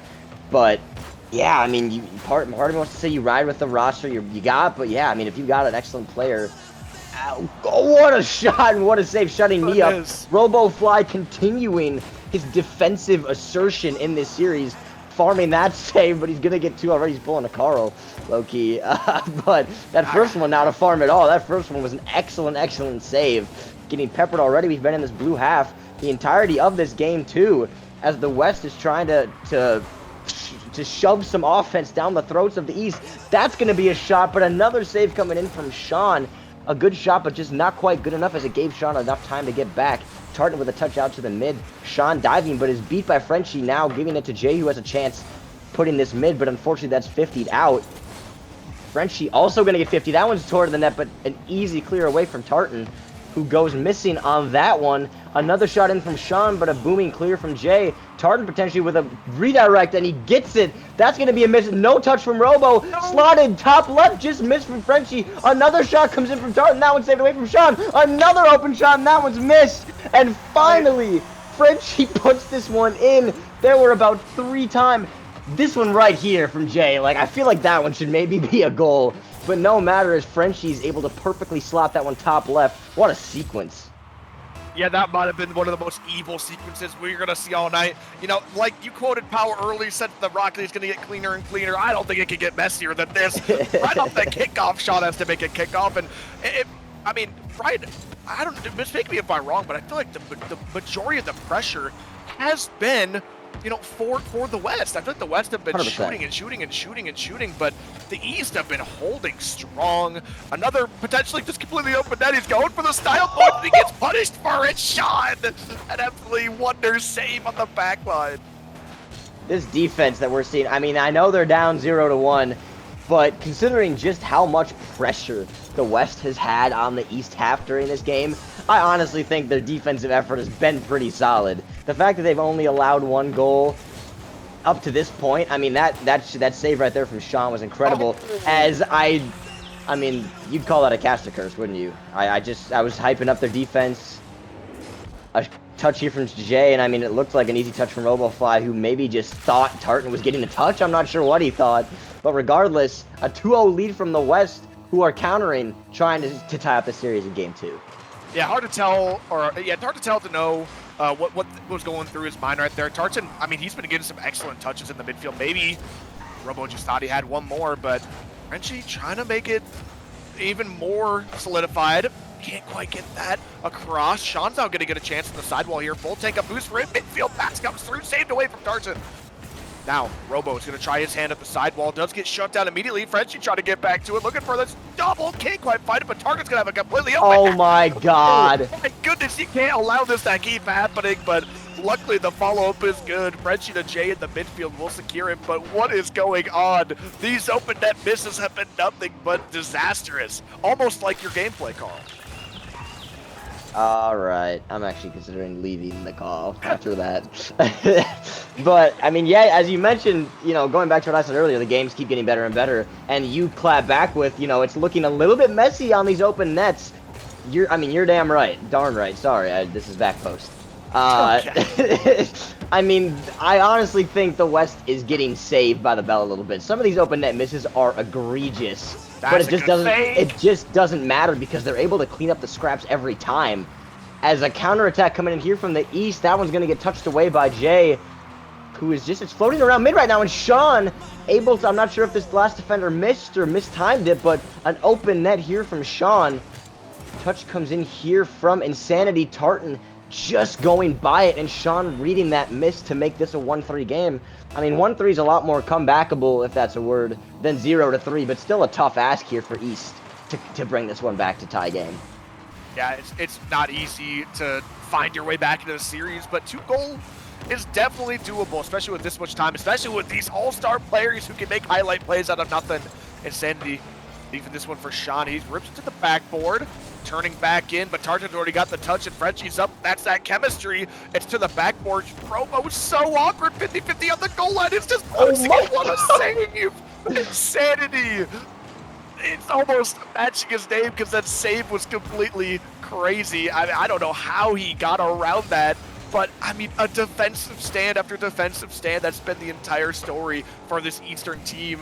They gotta keep it up though, and not only keep it up, you gotta transition into offense. Insanity once again will be get another save, and if you're on this back foot even for 1 minute longer, you're gonna be out. I mean, I feel like we've just been dancing around this blue goal line practically most of this game. I feel like we've just been chilling around the blue half. Obviously, we see the West has 3 goals because of it, but I feel like it could be a lot more. Still decent, I mean, decent defense coming in from the East, but not decent enough. Almost a missed goal coming in there. Frenchie able to continue playing this one. Jay now with some more boost, but Insanity going to cut that one off. The ball's sitting in the orange half. We've got 20 seconds left. The East need a miracle. 2 goals here to bring this one back. Jay gonna force the agenda down here, and Tartan not missing that open net. Upfield pass coming in and slotted for the West. A huge game 2 for them, as that's what you'd expect to see in Superstar Zones. Yeah, Jay and Tartan made it look like they've been playing together the entire season. Perfect midfield pass and top bin shot. I mean, for as tall as the East have been standing, still letting 4 go through. You know, I looked up at the scoreboard about a minute ago. They have 11 saves. I mean, it's absolutely ridiculous. And I mean, something's got to change going into this game. But what I really want to know is what changed from game 1 to game 2. Was it really just the warm-up? Was it really just the warm-up? I don't know. I don't have those answers, but what is for sure is that the West is on fire. I mean, yeah, I think part of it could just be the volatility of the nature of Rocket League. I mean, we see evenly matched teams go back and forth. We see underdogs win. I mean, it's sometimes just hard to predict in any given match what's going to happen just due to the nature of the game. I mean, look at the saves coming in from East here. My goodness. 5 for Sean, 3 from Insanity, 3 for Robo. I mean, they've just been on defense for the entirety of these first 2 games. Last game it worked out because some of their offense came alive, but they just got to find a way to get out of their back line. I feel like they've been on panic save mode for these first 2 games, and they've just got to find a way. I don't know if it's booming clears. I don't know if it's rotating demos. I'm not sure what it is, but they got to find a way to break out a little more consistently. I agree. And if this game was cleaner for the West, I mean, we saw a lot of open net misses. If they just were a little bit cleaner, this could have easily been way worse for the East. I mean, if the shots were placed better, if the open nets were hit, who knows what the scoreline could have been. Luckily, there were a lot of mistakes, even though a lot of them did end up getting capitalized on. It still is shocking to see that the West, I mean, they are not playing at their best right now. And I know the East is missing out on maybe their quote unquote 2 all-star players, their top 2 all-star players, but I mean, it's still absurd to see that. I mean, players of this quality. I mean, to be fair, so far, I've not been disappointed already. I've not been disappointed already. No, absolutely not. This has been a banger of a series so far. Obviously, it's 1-1. You want to see, just as an audience perspective and an entertainment perspective, you want to see these games go to game 5, which we're on track for right now. I think we had a game 5 in Academy, I think they said. We had a game 5 in Professional. Novice, I believe, was done in 4. But looking to have 3 of our 4 leagues go to game 5 is ultimate cinema for these viewers. We got 20 viewers right now in CSA. Shout out to everybody for being here on this lovely Sunday to watch some incredible Rocket League as we get into game 3, East versus West in Superstar. We got a tie ball game here, Zoms, already starting off in the orange half with a shot and a save from Robo and Frenchie. Tartan gonna try to bring this one up, has low boost, but might try to find a teammate mid, gets an interesting bump that Frenchie just couldn't read. RoboFly now trying to get another, but unfortunately he can't. Sean up, but is going to be beat by Frenchie now. Sean going to be in the orange half for a while. Robo taking this one up to the skies, but cut off by Frenchie. Cannot land on that one. Maybe was able to get another touch there. Still back on the blue half for now. An out pass to Sean, who might have some one's ability here. He's going to give it away to a teammate that's not there. And as 420 hits on, still 0-0. Yeah, so far dead even. Oh my goodness, that might just break the backboard. It holds up. Gonna be cleared away back to Sean. He's gonna tap it mid. Insanity maybe has a chance to take this slow, but it's a bit of a heavy touch. Tartan's able to get the clear, and this is exactly what the East needs: shutting down the pressure that was just building up over and over and over again in game 2 for the West. And so far, they're doing a good job to keep that lid sealed.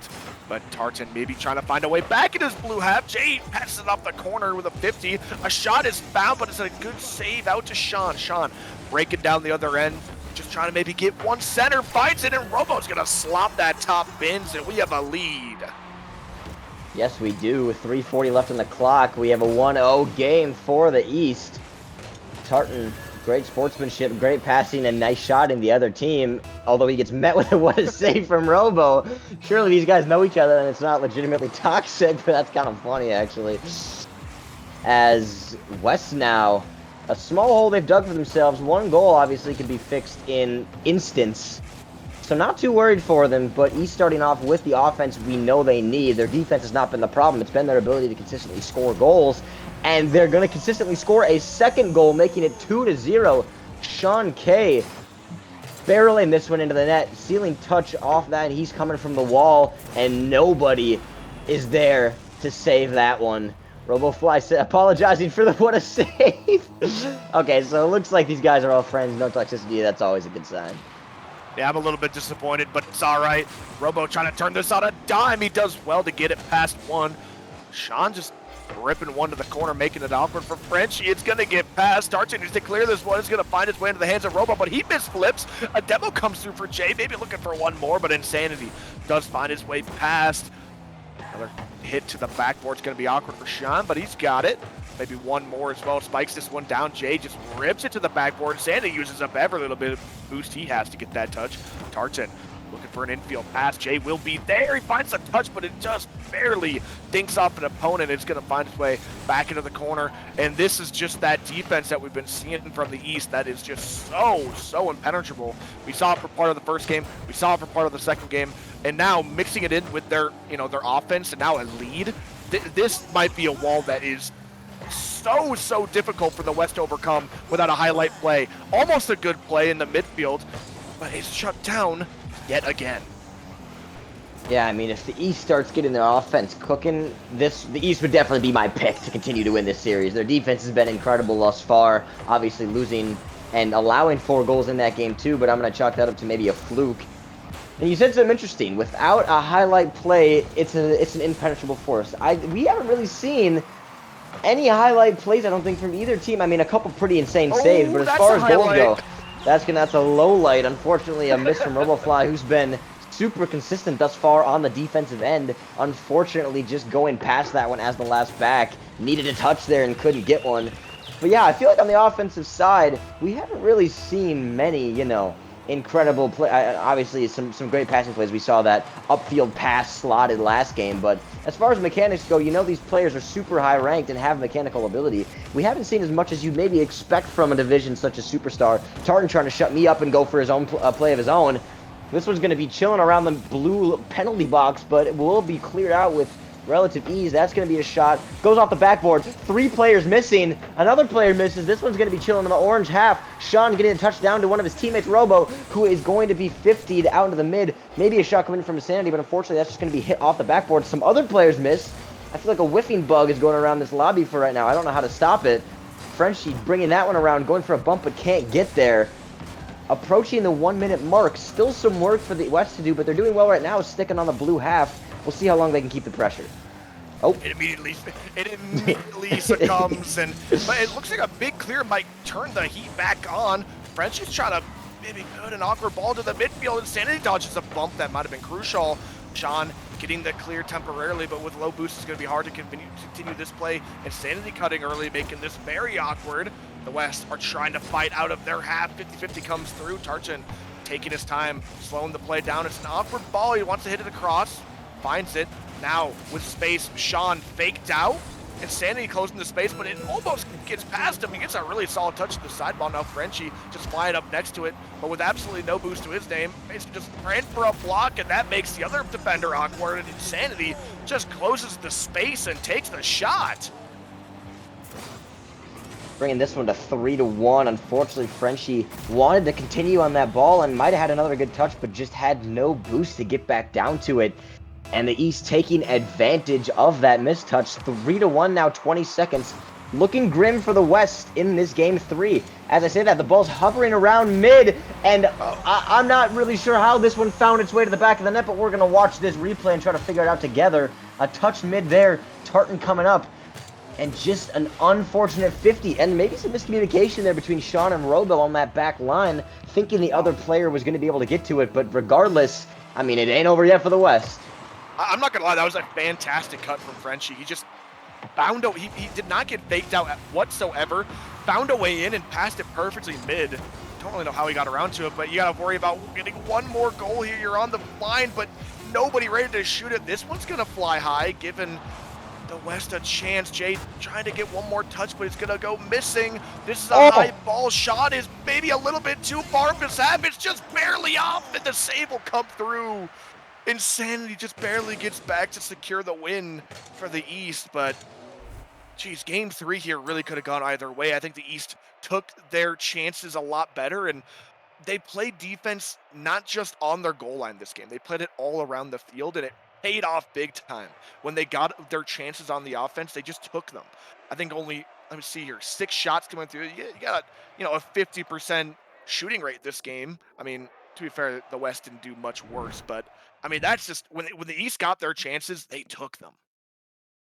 Absolutely, and I mean, we can talk about. I feel like this game 4 might be near impossible to predict, but I think the East is going to pull this out in game 4. I think their defense is going to continue strong, and I think now 3 goals. I think they're opening the floodgates just a little bit, and I think that they are going to really take it home and finish it out game 4. I don't think we'll be seeing a game 5, but I would love to see a game 5 between these two teams. I mean, if the West finds a way to come out in this game 4 and just put BTA, I think game 5 would be like literally unpredictable because these teams have been pretty back and forth thus far. Yeah, it's going to be tough. It really comes down to if the West can crack the East's defense. So far, it has been very difficult, in a free goal like that will not do them any good.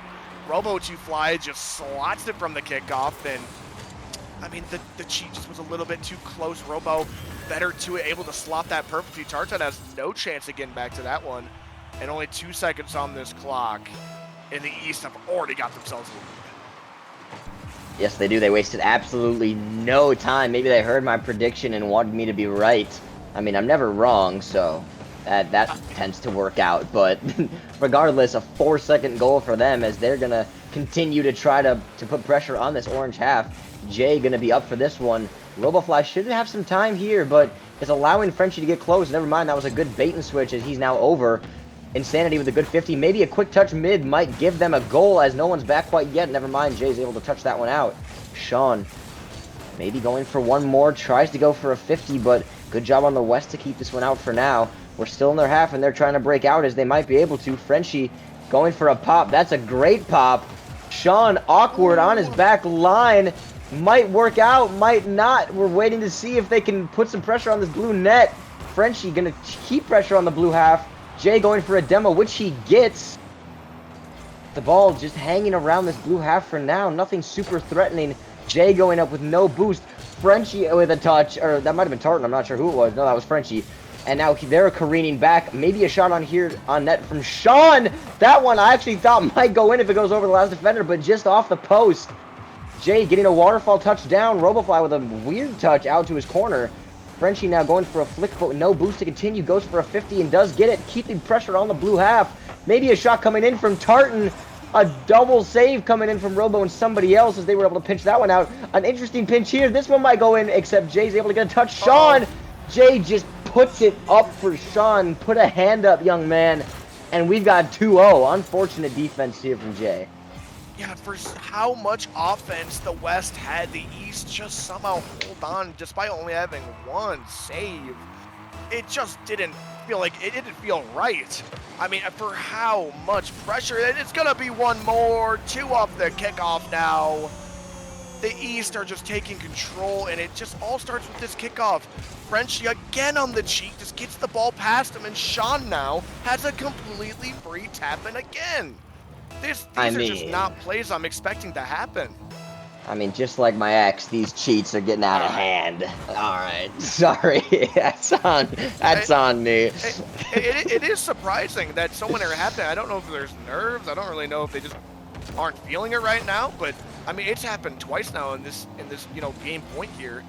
Frenchie trying to pass this one up and make a difference, but it just barely gets shut down. Robo trying his best to clear this out, but really all you gotta do is stall a little bit of time. Your guys' defense is so strong, it almost seems like an assured victory for the East. The West trying to make some offense here. Tarchin fakes one. Now Jay's gonna take this off his hands. Looking for a flip reset, finds it, flips early, but Sean just dives. The pressure's still building, it's still dangerous, but Insanity just plays the ball and clears it out. On the orange half for now, the West down 3-0. I said they had a tiny hole to dig out of. Oh, I mean, and the hole just keeps getting bigger as Insanity bringing this game to 4-0, an untimely 50. And Jay, I'm not sure if that was a double jump when he thought he was going to flip. I'm not sure what happened, but he had no boost, and unfortunately, the ball just going right over his head. We've got half the game left, Sums. I mean, if the East can score 4 times in 2.5 minutes, you think the West can too. It's Rocket League. I mean, people can score. I mean, goal opportunities and scoring barrages can happen at any moment. But as of right now, it is looking not great for the West. You gotta find some spark right now. It's on the defensive end. Beautiful save. Frenchie diving, giving Tarchin a chance to close the space. Insanity just gonna get a free touch to the corner. Every second is gold right now. West need a breakout right now. This might be their chance, but Sean just shuts it down yet again. Every second that they spend in this orange half is disaster. Jay clears it to the corner. Maybe one more touch for Robo, but both players just don't really make much of a touch right there. Midfield pass comes through, and it just seems like all the cards are falling. And this game seems all but over. We have 97 seconds left on the clock. Yes, it is Rocket League. Anything can happen, but a 5-goal swing against this team is very unlikely.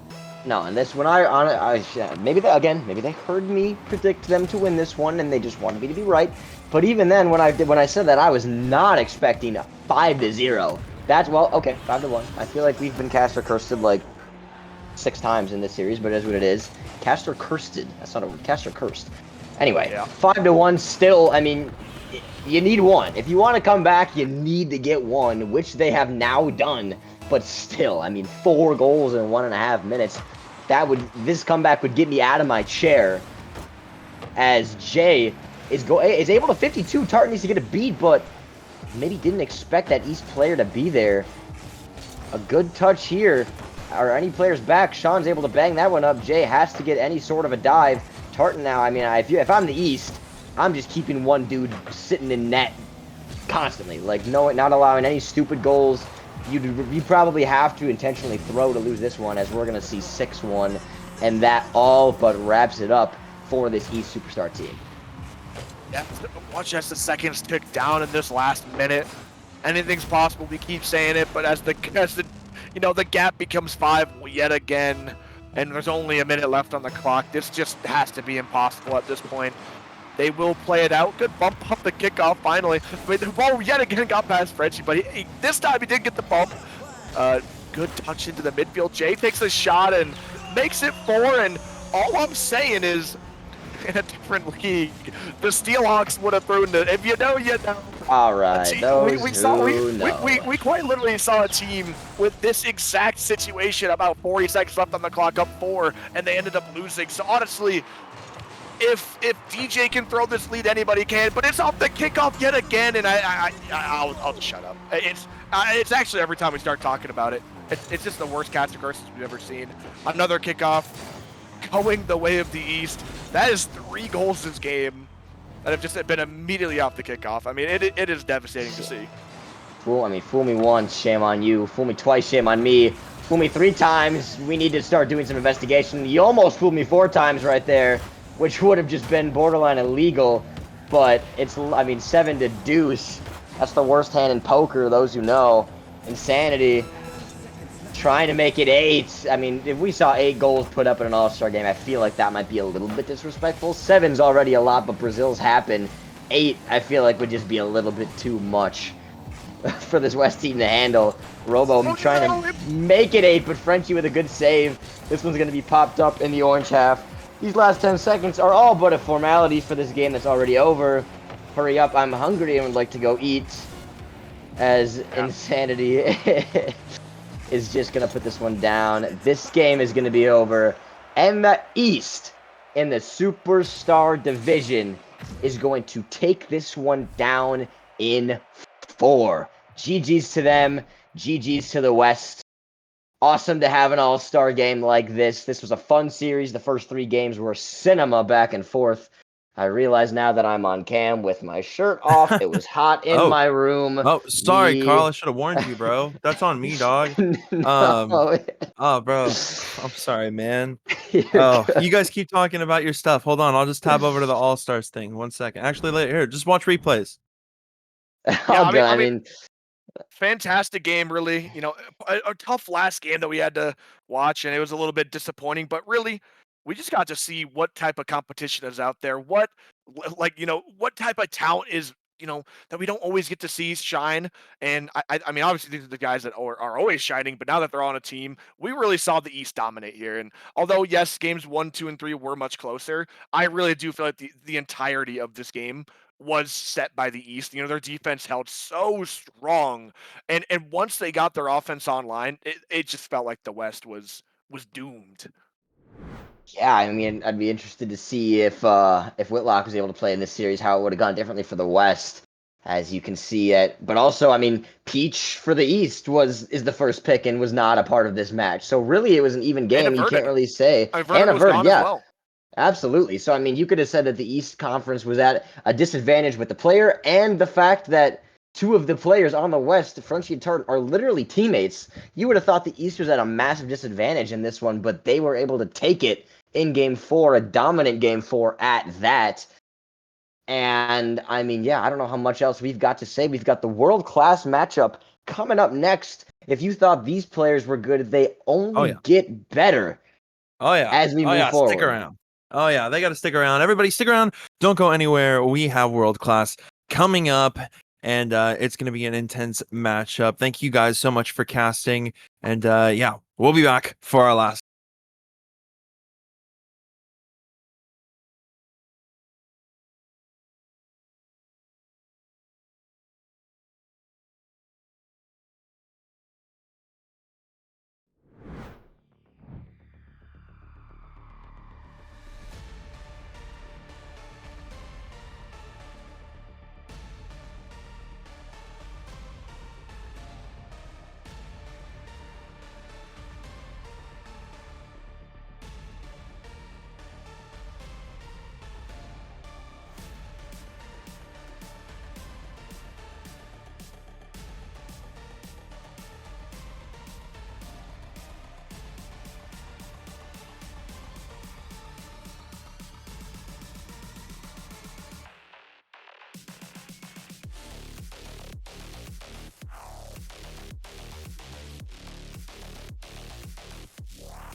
Hello, hello. We are back with some world class. This is our final game of the night. East versus West. These have been some absolutely crazy matches. And I'm joined by Spalty this time around. How you doing tonight? Dude, I'm feeling weird right now, man. Some weird stuff happened with a match I was supposed to play earlier, and I'm kind of needed something to do. So I heard we needed another caster, and here we are. I'm doing all right, man. Beautiful. I mean, we're about to get things on the road here. We'll just take a look at our lineups here for the East and the West. I know sorry everybody. That's for Superstar. Now for world class. Coming up for the East, we got ourselves Mogi, Comet, Remix, Water RL, and Gavalanche. Absolutely stacked lineup. And No, for the it West, really is. I mean, just as stacked and honestly, probably even more scary. I mean, I don't think it gets more scary than Cosmic himself. And not to mention, I mean, he's got Bryant right beside him, Rome, Volt Destroyer, and right down there, my boy Pizza. Yeah, no, I know quite a few of these players, like from a league that I run myself on top of like MCS and some other leagues. I do know quite a few of these players, and I know exactly how good they can be. There's a reason they're in the All-Star group. They are the best of the best. Yeah, these players, there is a reason why their names are here. All of them are absolute superstars in their own right, have led their teams in points, stats. They have, the leading stats in their respective divisions. And I will say that Western side is absolutely terrifying. I'm not entirely sure Cosmic or Bryant will be here. I'm not entirely sure, but either way, both sides are still unbelievably stacked. We're still waiting for players to get in the lobby here. No one has Yep. quite And joined up yet. Think think people are joining up now. And I'm just hearing in, yeah, Water and Volt will be playing in as well. So it should be an absolute banger. Dear Zom, says Mogi. Uh-oh. We could do a quick prediction here, I suppose. I don't quite know who is on either team, but Mogi is saying that he hasn't played the game in 3 weeks. So I think I of course always got to back the Denver Shred. I got to back the West for me. I do think the East is absolutely disgusting. I mean, obviously every player here is disgusting, but I always got to back my boy Pizza, Denver Shred on top. I get it. In my opinion, I'm honestly gonna go the other way. I do think Eastern looks really good here, despite Mogi not playing in 3 weeks. In my personal opinion, sometimes if you don't play the game for a bit and you hop right in, you kind of just pop off. You just play well. Hmm. And on top of that, Mogi also has Water on his team, who's normally on his team. They're both a part of Toronto 6. And then I know Gavalanche personally. He's always very, very solid. I think they're a very good team, and despite the 3 weeks that Mogi has not played, I think they have the edge here. I think it depends who shows up for the West. I'm not entirely sure, but if S5 Cosmic shows up, I mean, he is one of the best players in the entire world. Not even just CSA. He is absolutely disgusting. If he shows up, I don't think it's going to be close, to be completely honest with you. But if he doesn't show up, if they have to go with the rest of the roster, which is also still fantastic, I think it is very, very even. And yeah, even with I know Mogi pretty well. He's a bit of a goober, and I think they will just be going along and just having some fun. I'm honestly either way, it should be really fun. Almost everyone's in the lobby here now. Just Yeah, and I think just a few more people. looking at the chat here too, I think Wi-Fi said that Mogi, Water, and Gav are playing against Rome, Volt, and Pizza. So Cosmic, it doesn't sound like Cosmic's actually going to be here. Or Bryant? Okay. Or Bryant. That's So their top two weapons might be out. They might be out, but I still think I mean, no matter what you say, all five of these players deserve to be here. At the end of the day, these are still five of the best players in their entire division. So either way, I think it's going to be a slugfest. So maybe the East does have the edge with having Mogi, and I believe Comet's also playing. Maybe he actually might be out. I believe Comet's out, but it's gonna be brutal. Either way, I think everyone. No, not everyone has joined up quite yet. Let me look around. Yeah, but I, Uh, I think I think the fact that Cosmic Bryant aren't going to be there, I think Comet and Remix aren't going to be there. I think that does make it still very interesting, regardless, because both teams kind of have high ranked players that were on the original 3 roster not being able to make it. So I still think it'll be very interesting, regardless. yeah, and you know, we talked about this earlier. The matches have just been getting cleaner and cleaner. The matches have been getting more and more mechanical and insane. Last game was a little bit messy at the start, but it rounded itself out, and I cannot wait to get started here. I know all these players are absolutely menaces on the ball. Pizza has finally joined up, I believe. I was just waiting on 2 more players here. I know some players have to go, so we're trying to get things on the road as quick as possible here, but seems like things are being delayed. And do we know the overall matchup so far for East versus West? Do we know if it's been close or has one been dominating the other? I've not quite caught the scores. I know East dominated last game, but I know that before that, I think West came out on top. East have been taking it down across all leagues. Is it like 3-1, 2-2? Okay, okay. So Western, if they want to show up, they got to pop out here. I think all the players are ready to get going now. Giving them the go ahead. Players will be joining the lobby, and we're ready to get going here, Spalty. Yeah, dude, I couldn't tell you how this is gonna go. I am very excited. I know Water. I haven't ever seen Water play. I know he plays for other leagues. I know he's super mechanical. I know Mogi's good. I know Oh, Gab is Rome. very solid. Volt Destroyer, he played for Stout, I believe, UW Stout. He is also a very solid player more than anything. Oh, starting off here already trying to go for a breezy flick here as Rome gets a nice clear out to Gav, able to block it, but Volt Destroyer in a good position to follow this up. Trying to get a wall dash to try to get back to the ball here, and Pizza just blocking it in the middle, but can't get anything done.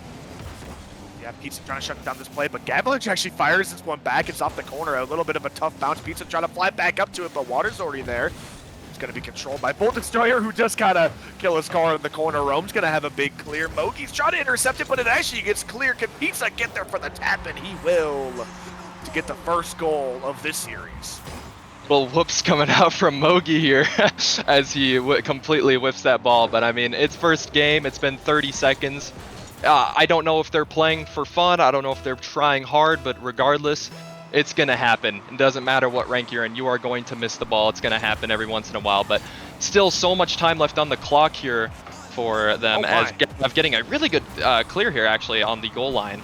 Rome getting a good block, though. Gab on zero boost trying to just make something happen. And he does get another block right in front of his net.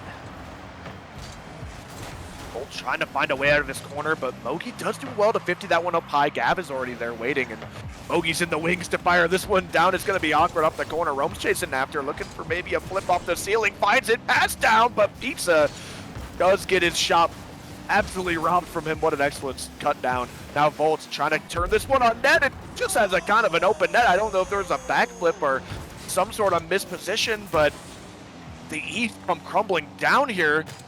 Mogi flying back off the backboard really had no chance to save that. And the West go up too early.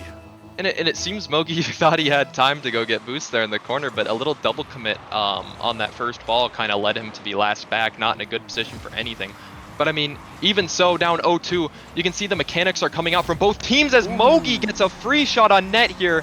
Super awkward on the backboard. And they're just able to get one right past. Yeah, Mogi just walks the ball past all 3 defenders. Technically a 1v3. I don't really exactly know how that one got through everybody, but it did. And Mogi will be cutting that lead single-handedly down in half. Trying to make another play, but Water has to cut this one down early. Rome does get a piece of it. Bolster on the wrong way, trying to get a bump. Fires that one into Water, who's at the ceiling. Finds his way back into the hands of Gav. He does miss his musty, and now a shot across the entire field is just barely wide. Water does get one more touch for insurance, but back in the corner, Mogi finding his way out 50-50 into the ceiling. It's going to be a pass for Rome. Save him on the goal line. Full Destroyer maybe with an open net, but oh my goodness, the placement was absolutely disgusting, and it might have needed to be. I mean, that's just like picture perfect shot right there. That is so unsavable, no matter what team you're on there. But I mean, you could tell Gav has been just back on defense, doing what he can to help his team out because it is getting through every time. It seems like Water and Mogi kind of trying to have some fun with it, going for a lot of really interesting plays here. But I honestly don't blame them. Make it as interesting as possible, right? Another free shot on net here. Water able to get a clear from the bottom, and Mogi trying to get the beat on Pizza. Does get it.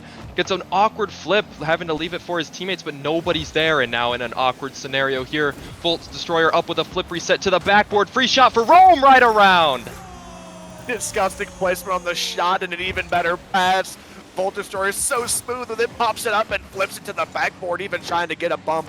Water, who is squishing save it, had absolutely no boost in his pocket, and the shot found bottom left corner will be good. Just over half the game left here, but a 3-goal lead. The West is holding strong. This is going to be a good kick up that ends up on Water, so he's trying to make a play himself. Good control touch with a free flip or a free jump, and Mogi does get shut down.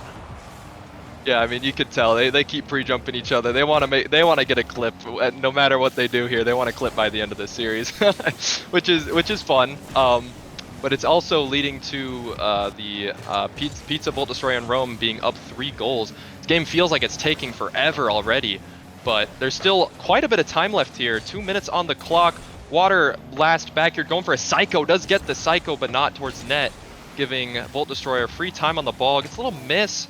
But it's actually a good lead for Pizza as he's able to get a decent clear on the ball here. Yeah, Pizza just walking the dog down the entire field. Mogi's going to shut this down and try turning some sort of offense out of nothing. Pizza just one tap over to Rome. It's going to be fired towards net. Bolt does get the save. Pizza trying his best to get a 50-50, but is demoed for his troubles. Bolt over to the sidewall, pinches it down. Gab gets a good touch, and Rome's going to capitalize. Getting a flip reset first time, but Water just immediately plays the ball and gets that ball off of maybe for one more shutdown at the line. Pizza's trying to center this ball, and it will be fouled. A miss out of Rome.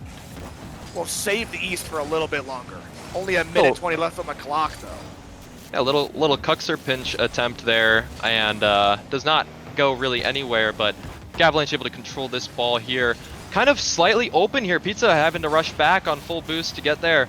Does get the demo, but a free shot on net from Gav is right down the middle. Volt Destroyer able to clear it, and Pizza with enough boost to make a play here. Tries for the flip reset, but it is blocked. Rome gets the beat. Maybe a flip reset or a pinch attempt here. Right almost around Water, but Water able to get that beautiful clear, giving him a free ball on the wall here with enough boost. Mogi again pre-jumping. He's doing everything he can to make that pre-jump happen, but he just can't get there every time.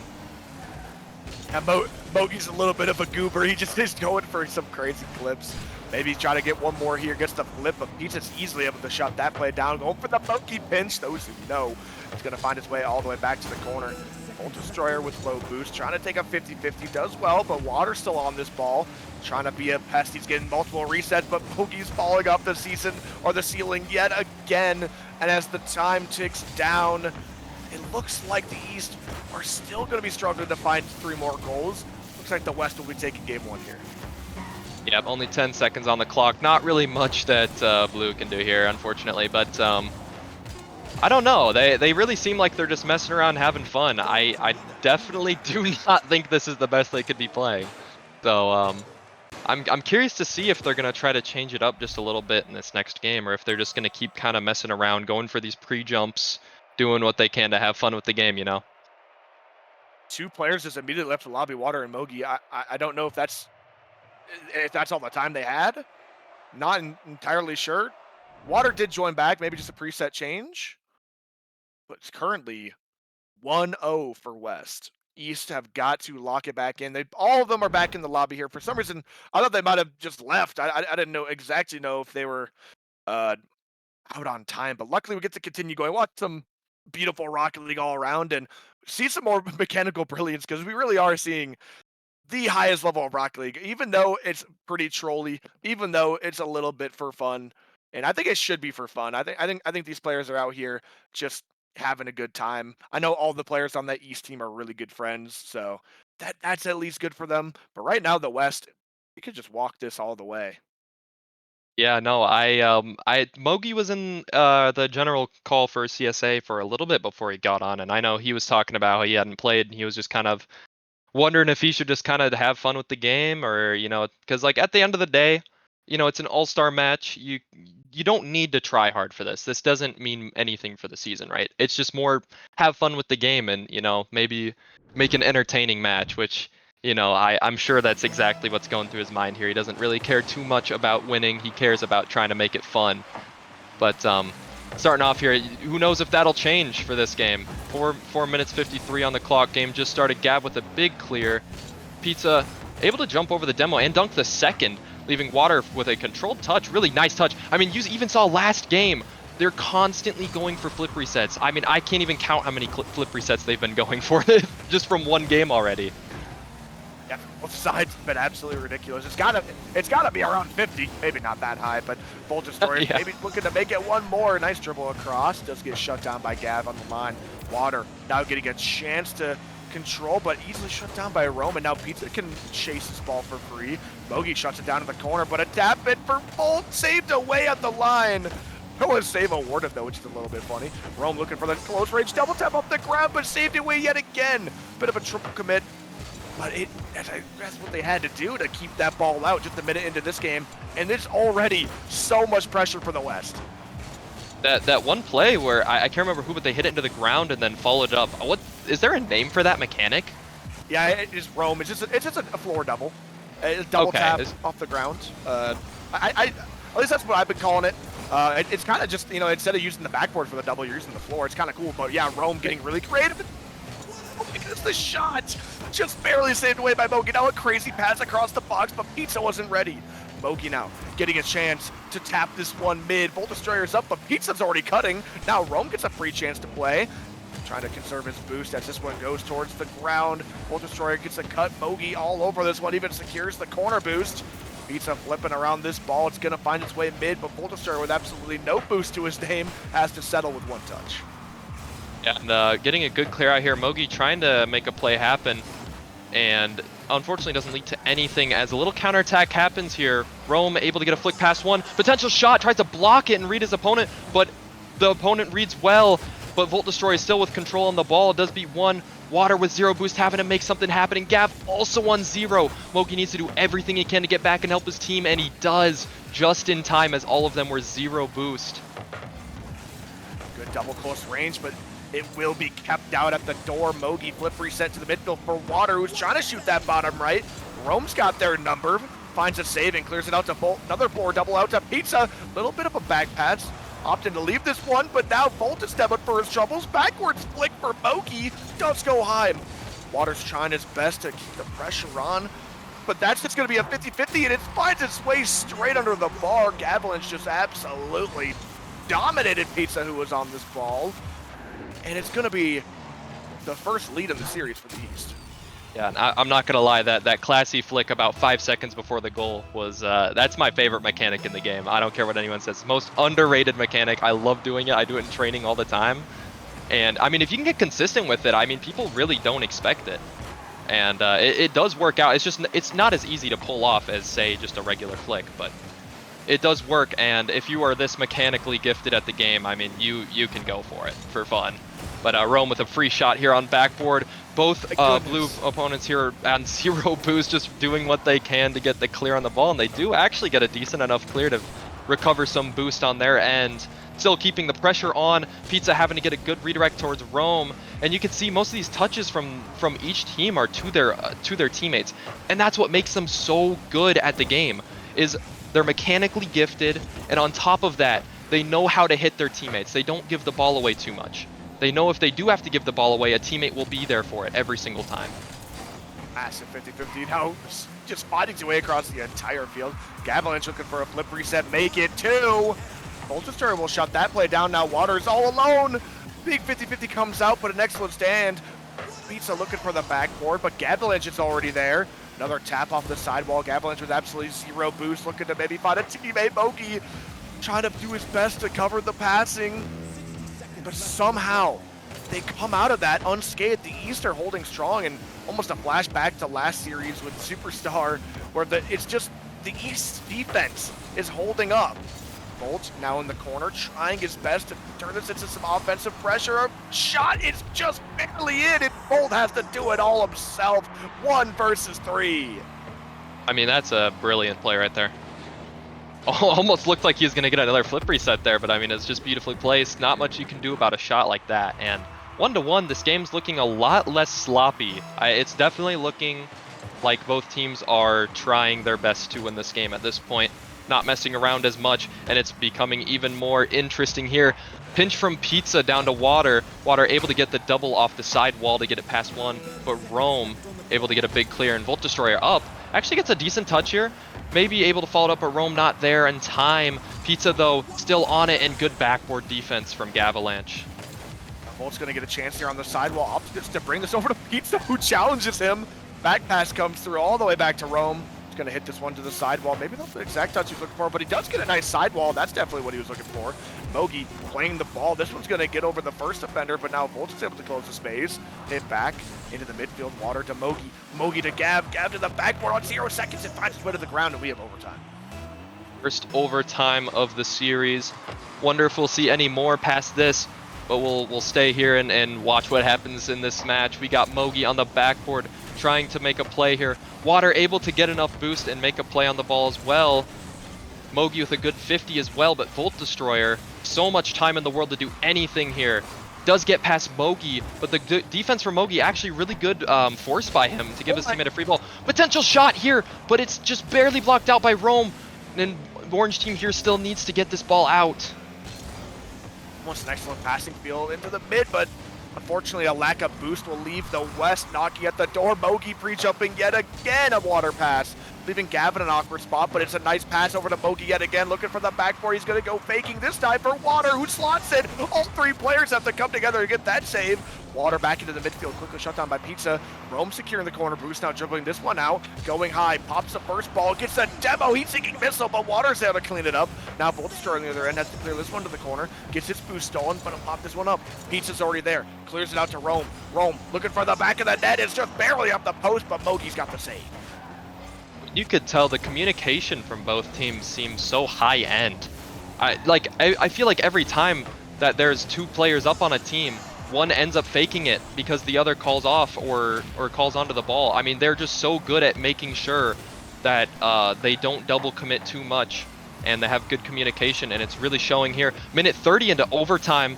A few attempts have been made to score, but nothing to avail for both teams, as put down to the middle. Water does have to cut it off, and Gavalanche with 0, but does get that mid boost and get another dunk here. Pizza left to kind of slow the ball down as much as he can for his teammates to get back, and Water with an opportunity here, doesn't have enough boost to go for a bump, but Gav with a shot, it's just barely over, and Pizza gets a clear right to Mogi. Mogi with an attempt here on the backboard, gets a flip reset. Could he have a shot? He just does not have the flip.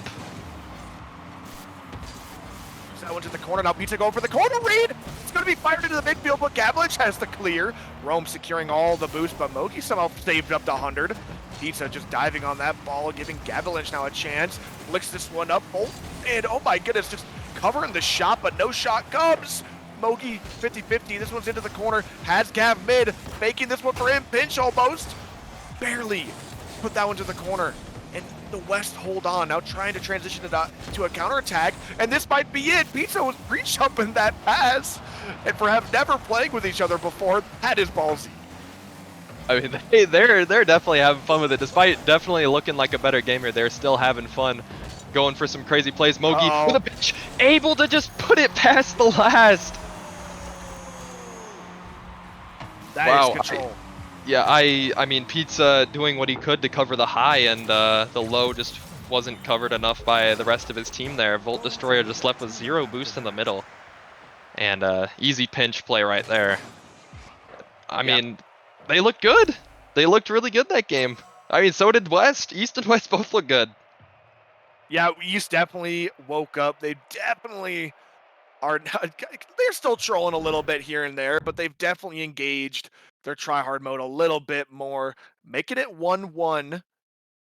And East and West, I mean, I'm honestly hoping it goes the whole way, but I mean, I'm just happy there's no sweep. I mean, both these all-star teams, I mean, even though both teams don't have, the best readily players they could have, this is just already a banger. This is already a masterclass. And this all-star game, the last one of the night, sadly, will be probably going down in CSA history, trying to see who is going to try scrapping together the first world-class MVP. I mean, this game, I mean, yes, it's all for fun, but I mean, I also think it's a little bit for, you get a little bit of bragging rights for this. Right. No, I agree very much. That's why I was like kind of torn between, are they gonna just mess around and have fun, or are they gonna try and, be the best, because winning this, I mean, realistically, that kind of, in a way, says that you're the best in CSA, right? Yeah, even, I mean, yes, of course, winning the entire league might be a bigger tell, but at the same time, some people, I mean, they're trying to prove that yes, they are on. Even if it's not true, I mean, some people are just given, like, some teams are built and all 3 players are absolute monsters, and that's why that team has so much success. So it's really interesting to get to watch maybe 3 super players that are, individually on these different teams, and out put together, they're just absolute monsters. That's kind of the fun of seeing, which side is a little bit stronger. So far, East have been coming out on top. I'm a little bit sad as, I do reside in the West here with Denver Shred, but, we're trying our best out here. East are going to be taking an early lead, only 22 seconds into this this 4th game, or Yep. 3rd game. That's on me. 3rd game. Third game. But, Yep. I mean, Oh my gosh, just immediately built a strike. I was gonna mention that, kind of piggybacking off what you were saying.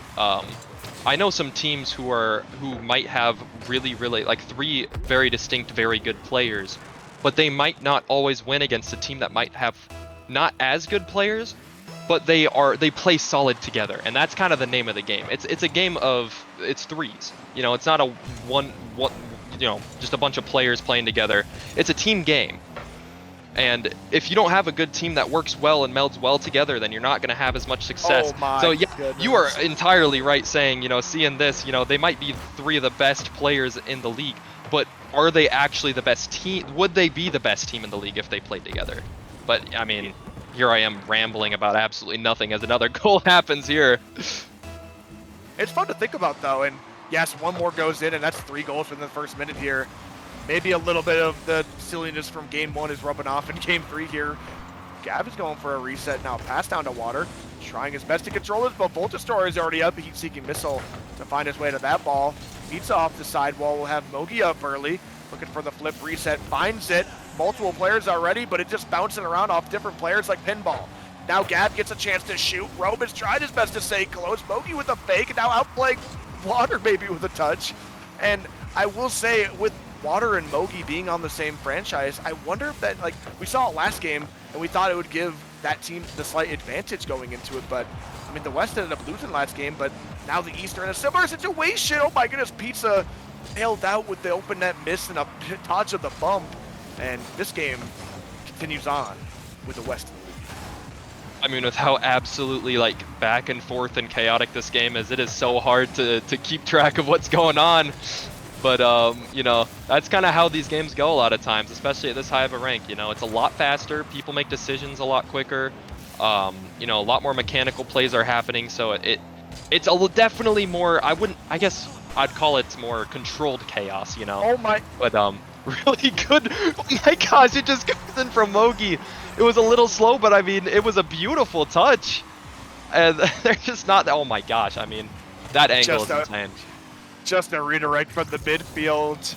Absolutely disgusting shot from Mogi. I don't even know where he jumped from or when, but it's going to find its way to the back of the net, and that'll be the equalizer.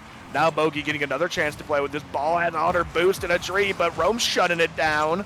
Now it's going to be up to Voltastar to find this one out, but Water just has the greatest challenge ever, and now this is 2 challenges in 2 games that just fly from the right wall here straight into the West, or sorry, yes, the West goal.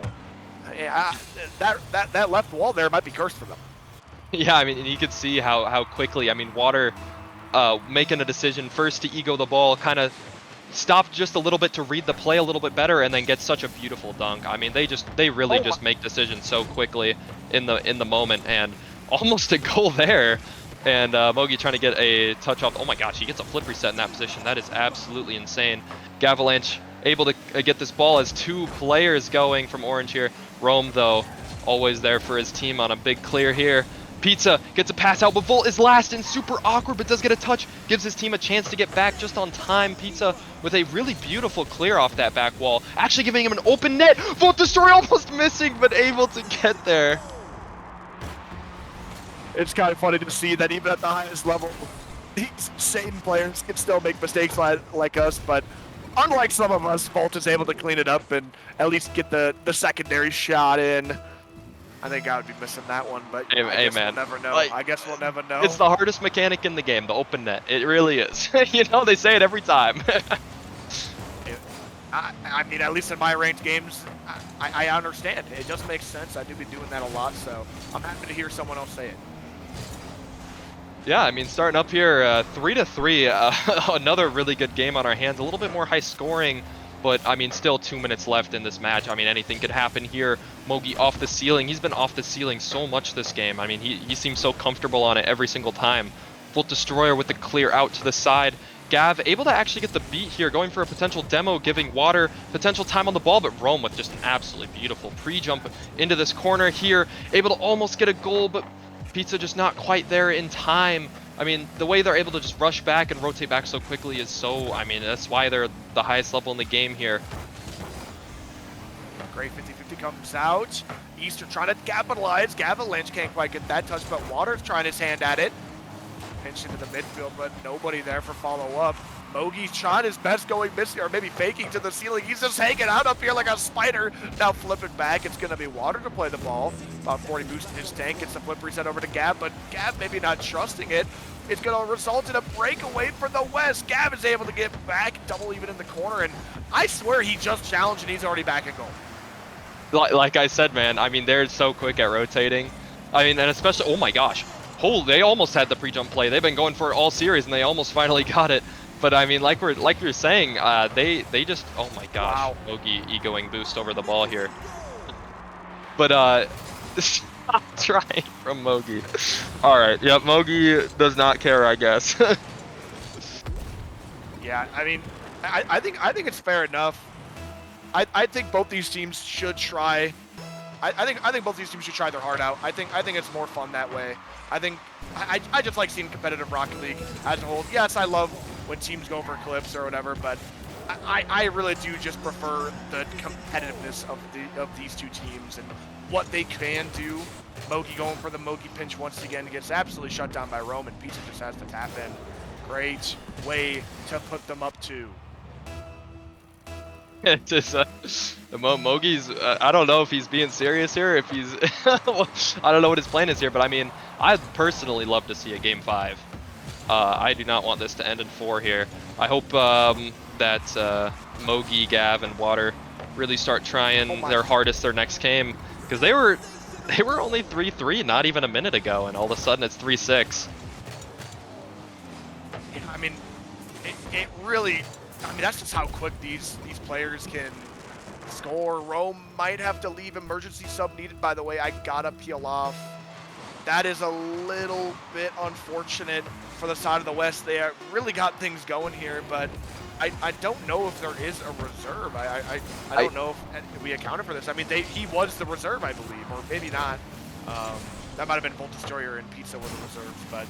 Yep, I think I'm pretty sure that the two of the main roster couldn't make it.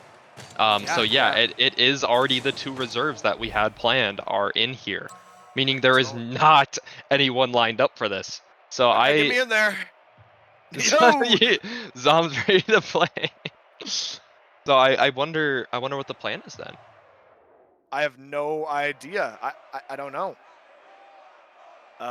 Maybe we could sub someone up from the Superstar All-Star game. Not entirely sure yet, but either way, I mean, it's a little bit unfortunate we won't be able to see the ending of the West and the East. At least their full roster. Says, Yeah. I just see in the chat, GM has get haha boo in here, said Mogi. Looks like Haz is jumping in for the West despite being an East GM. That does you know, playing for the opponents here. Yeah, that's it seems a little bit backwards, but I guess it's gonna have to work. I don't know if they have comms at all. He looks like he's in here, so I'll just ready up. I guess we're ready Yeah, to and get going here. isn't Has a superstar player as well? Yeah, he's a superstar player. So this might be very unfair now. but we'll see what happens. Either way, I think East we're playing for fun for the most part, so we'll see if they continue that. In fact, Mogi and Water are on Haz's franchise, so it's even more friendly fire than it seems. The rest of this game will be played out, but I think for the most part, this will just be for fun. Yep. And it looks like Mogi actually changed his name. I don't know if you noticed that. I wish I had the ability to do that. I'm not on Steam. I can change it like once every 2 weeks on Epic Games. So I wish I could change my name, man. Mog killer. It's over. It's kind of icy, I guess. I don't exactly know. Close range shot for Gav will go wide. Mogi taking his space, looking for a flip reset. Maybe wanting to make it two. Flips that one on net. Pizza's got the save. And I know Pizza and Volt are still going to be trying their absolute hardest with Haz behind them. Sub it in. Midfield pass comes through. Good touch for Volt. And Pizza's going to be chasing after that with absolutely no boost. That shot is going to go wide. Water with a full tank of boost is trying to break his way out of this half, but does get bumped off for his troubles. So what's the scenario here? Do we call Haz a world-class all-star at this point? Like, I mean, he's in the game. Yeah, I don't. I think we'll be calling him an all-star. I don't exactly know, how we could be calling him a West all-star, but he's on the West, I suppose. First MCS, the first CSA trainer, and he's scoring the first goal of the game. I mean, Stop this is calling him a trainer. Statement. He's actually just an all-star for the West. Fantastic shot. All three players dive to get that save, and he slots it past all of them. He's not just an all-star. He's the hero the West needed. The East have been dominated all day long, but not now. The turns, they've tabled. Those who know. And this is really funny because this is a statement if Haz ends up winning this. I mean, beating some of the best in world class as a superstar, coming in last second to play. I don't know if he's even been playing the past however much time, so he's probably just jumping in and playing for fun, and here he is scoring the first goal here. I wonder, I was thinking about it, with the giving him an all-star tag. I feel like he deserves a very special all-star tag. We should make a special one just for him. The all-star sub. He might need the trader tag. It is, I'm not entirely sure. Water going up in the air, gets the reset, going under, flip reset, what a save from Haz! He's actually proving to be maybe the best player on the pitch right now. Now Pizza breaking it down, it's going to go into the corner. Midfield pass comes through, but it's going to be shut down quickly. Haz is going to be the one to collect, but with absolutely no boost, he'll get called off.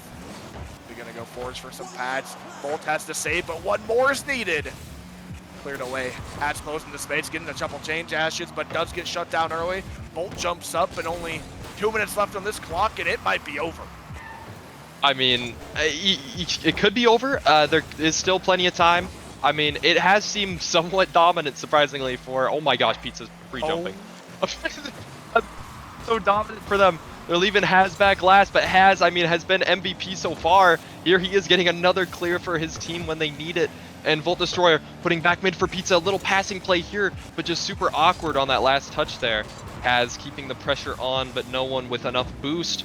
Volt Destroyer last back. Oh my gosh, a musty here, but it is cleared by a Volt Destroyer.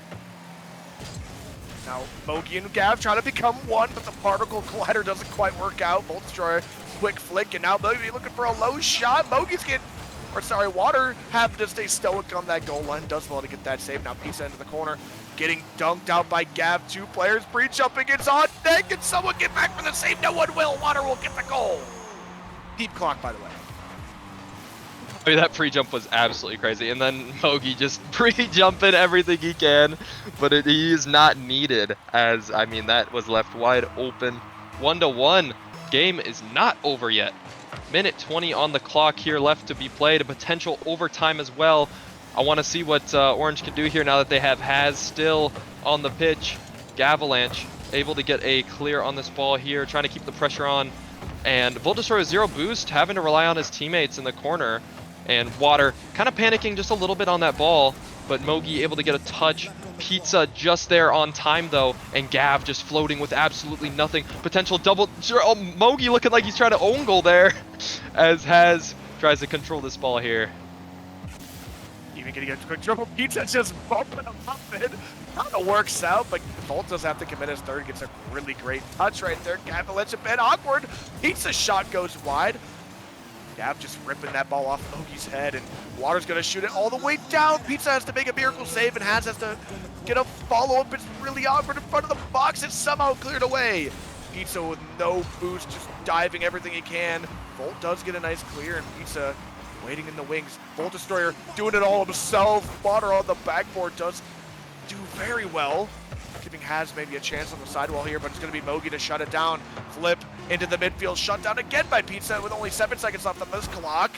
Maybe one last chance for Water. Yeah, not much boost though to work with as he just puts it down, and we are overtime in the potential game winner right here. And Volt, actually really good kickoff for Volt here, and he does get dunked, giving Water a pre-jump, and Pizza just barely. That ball might have been in if Pizza did not have the touch on it. Get Volt Destroyer here with a fake, really nice fake. Does get Pizza with a demo on Mogi, giving Haz a free ball in the air to put it backward, and Volt is there!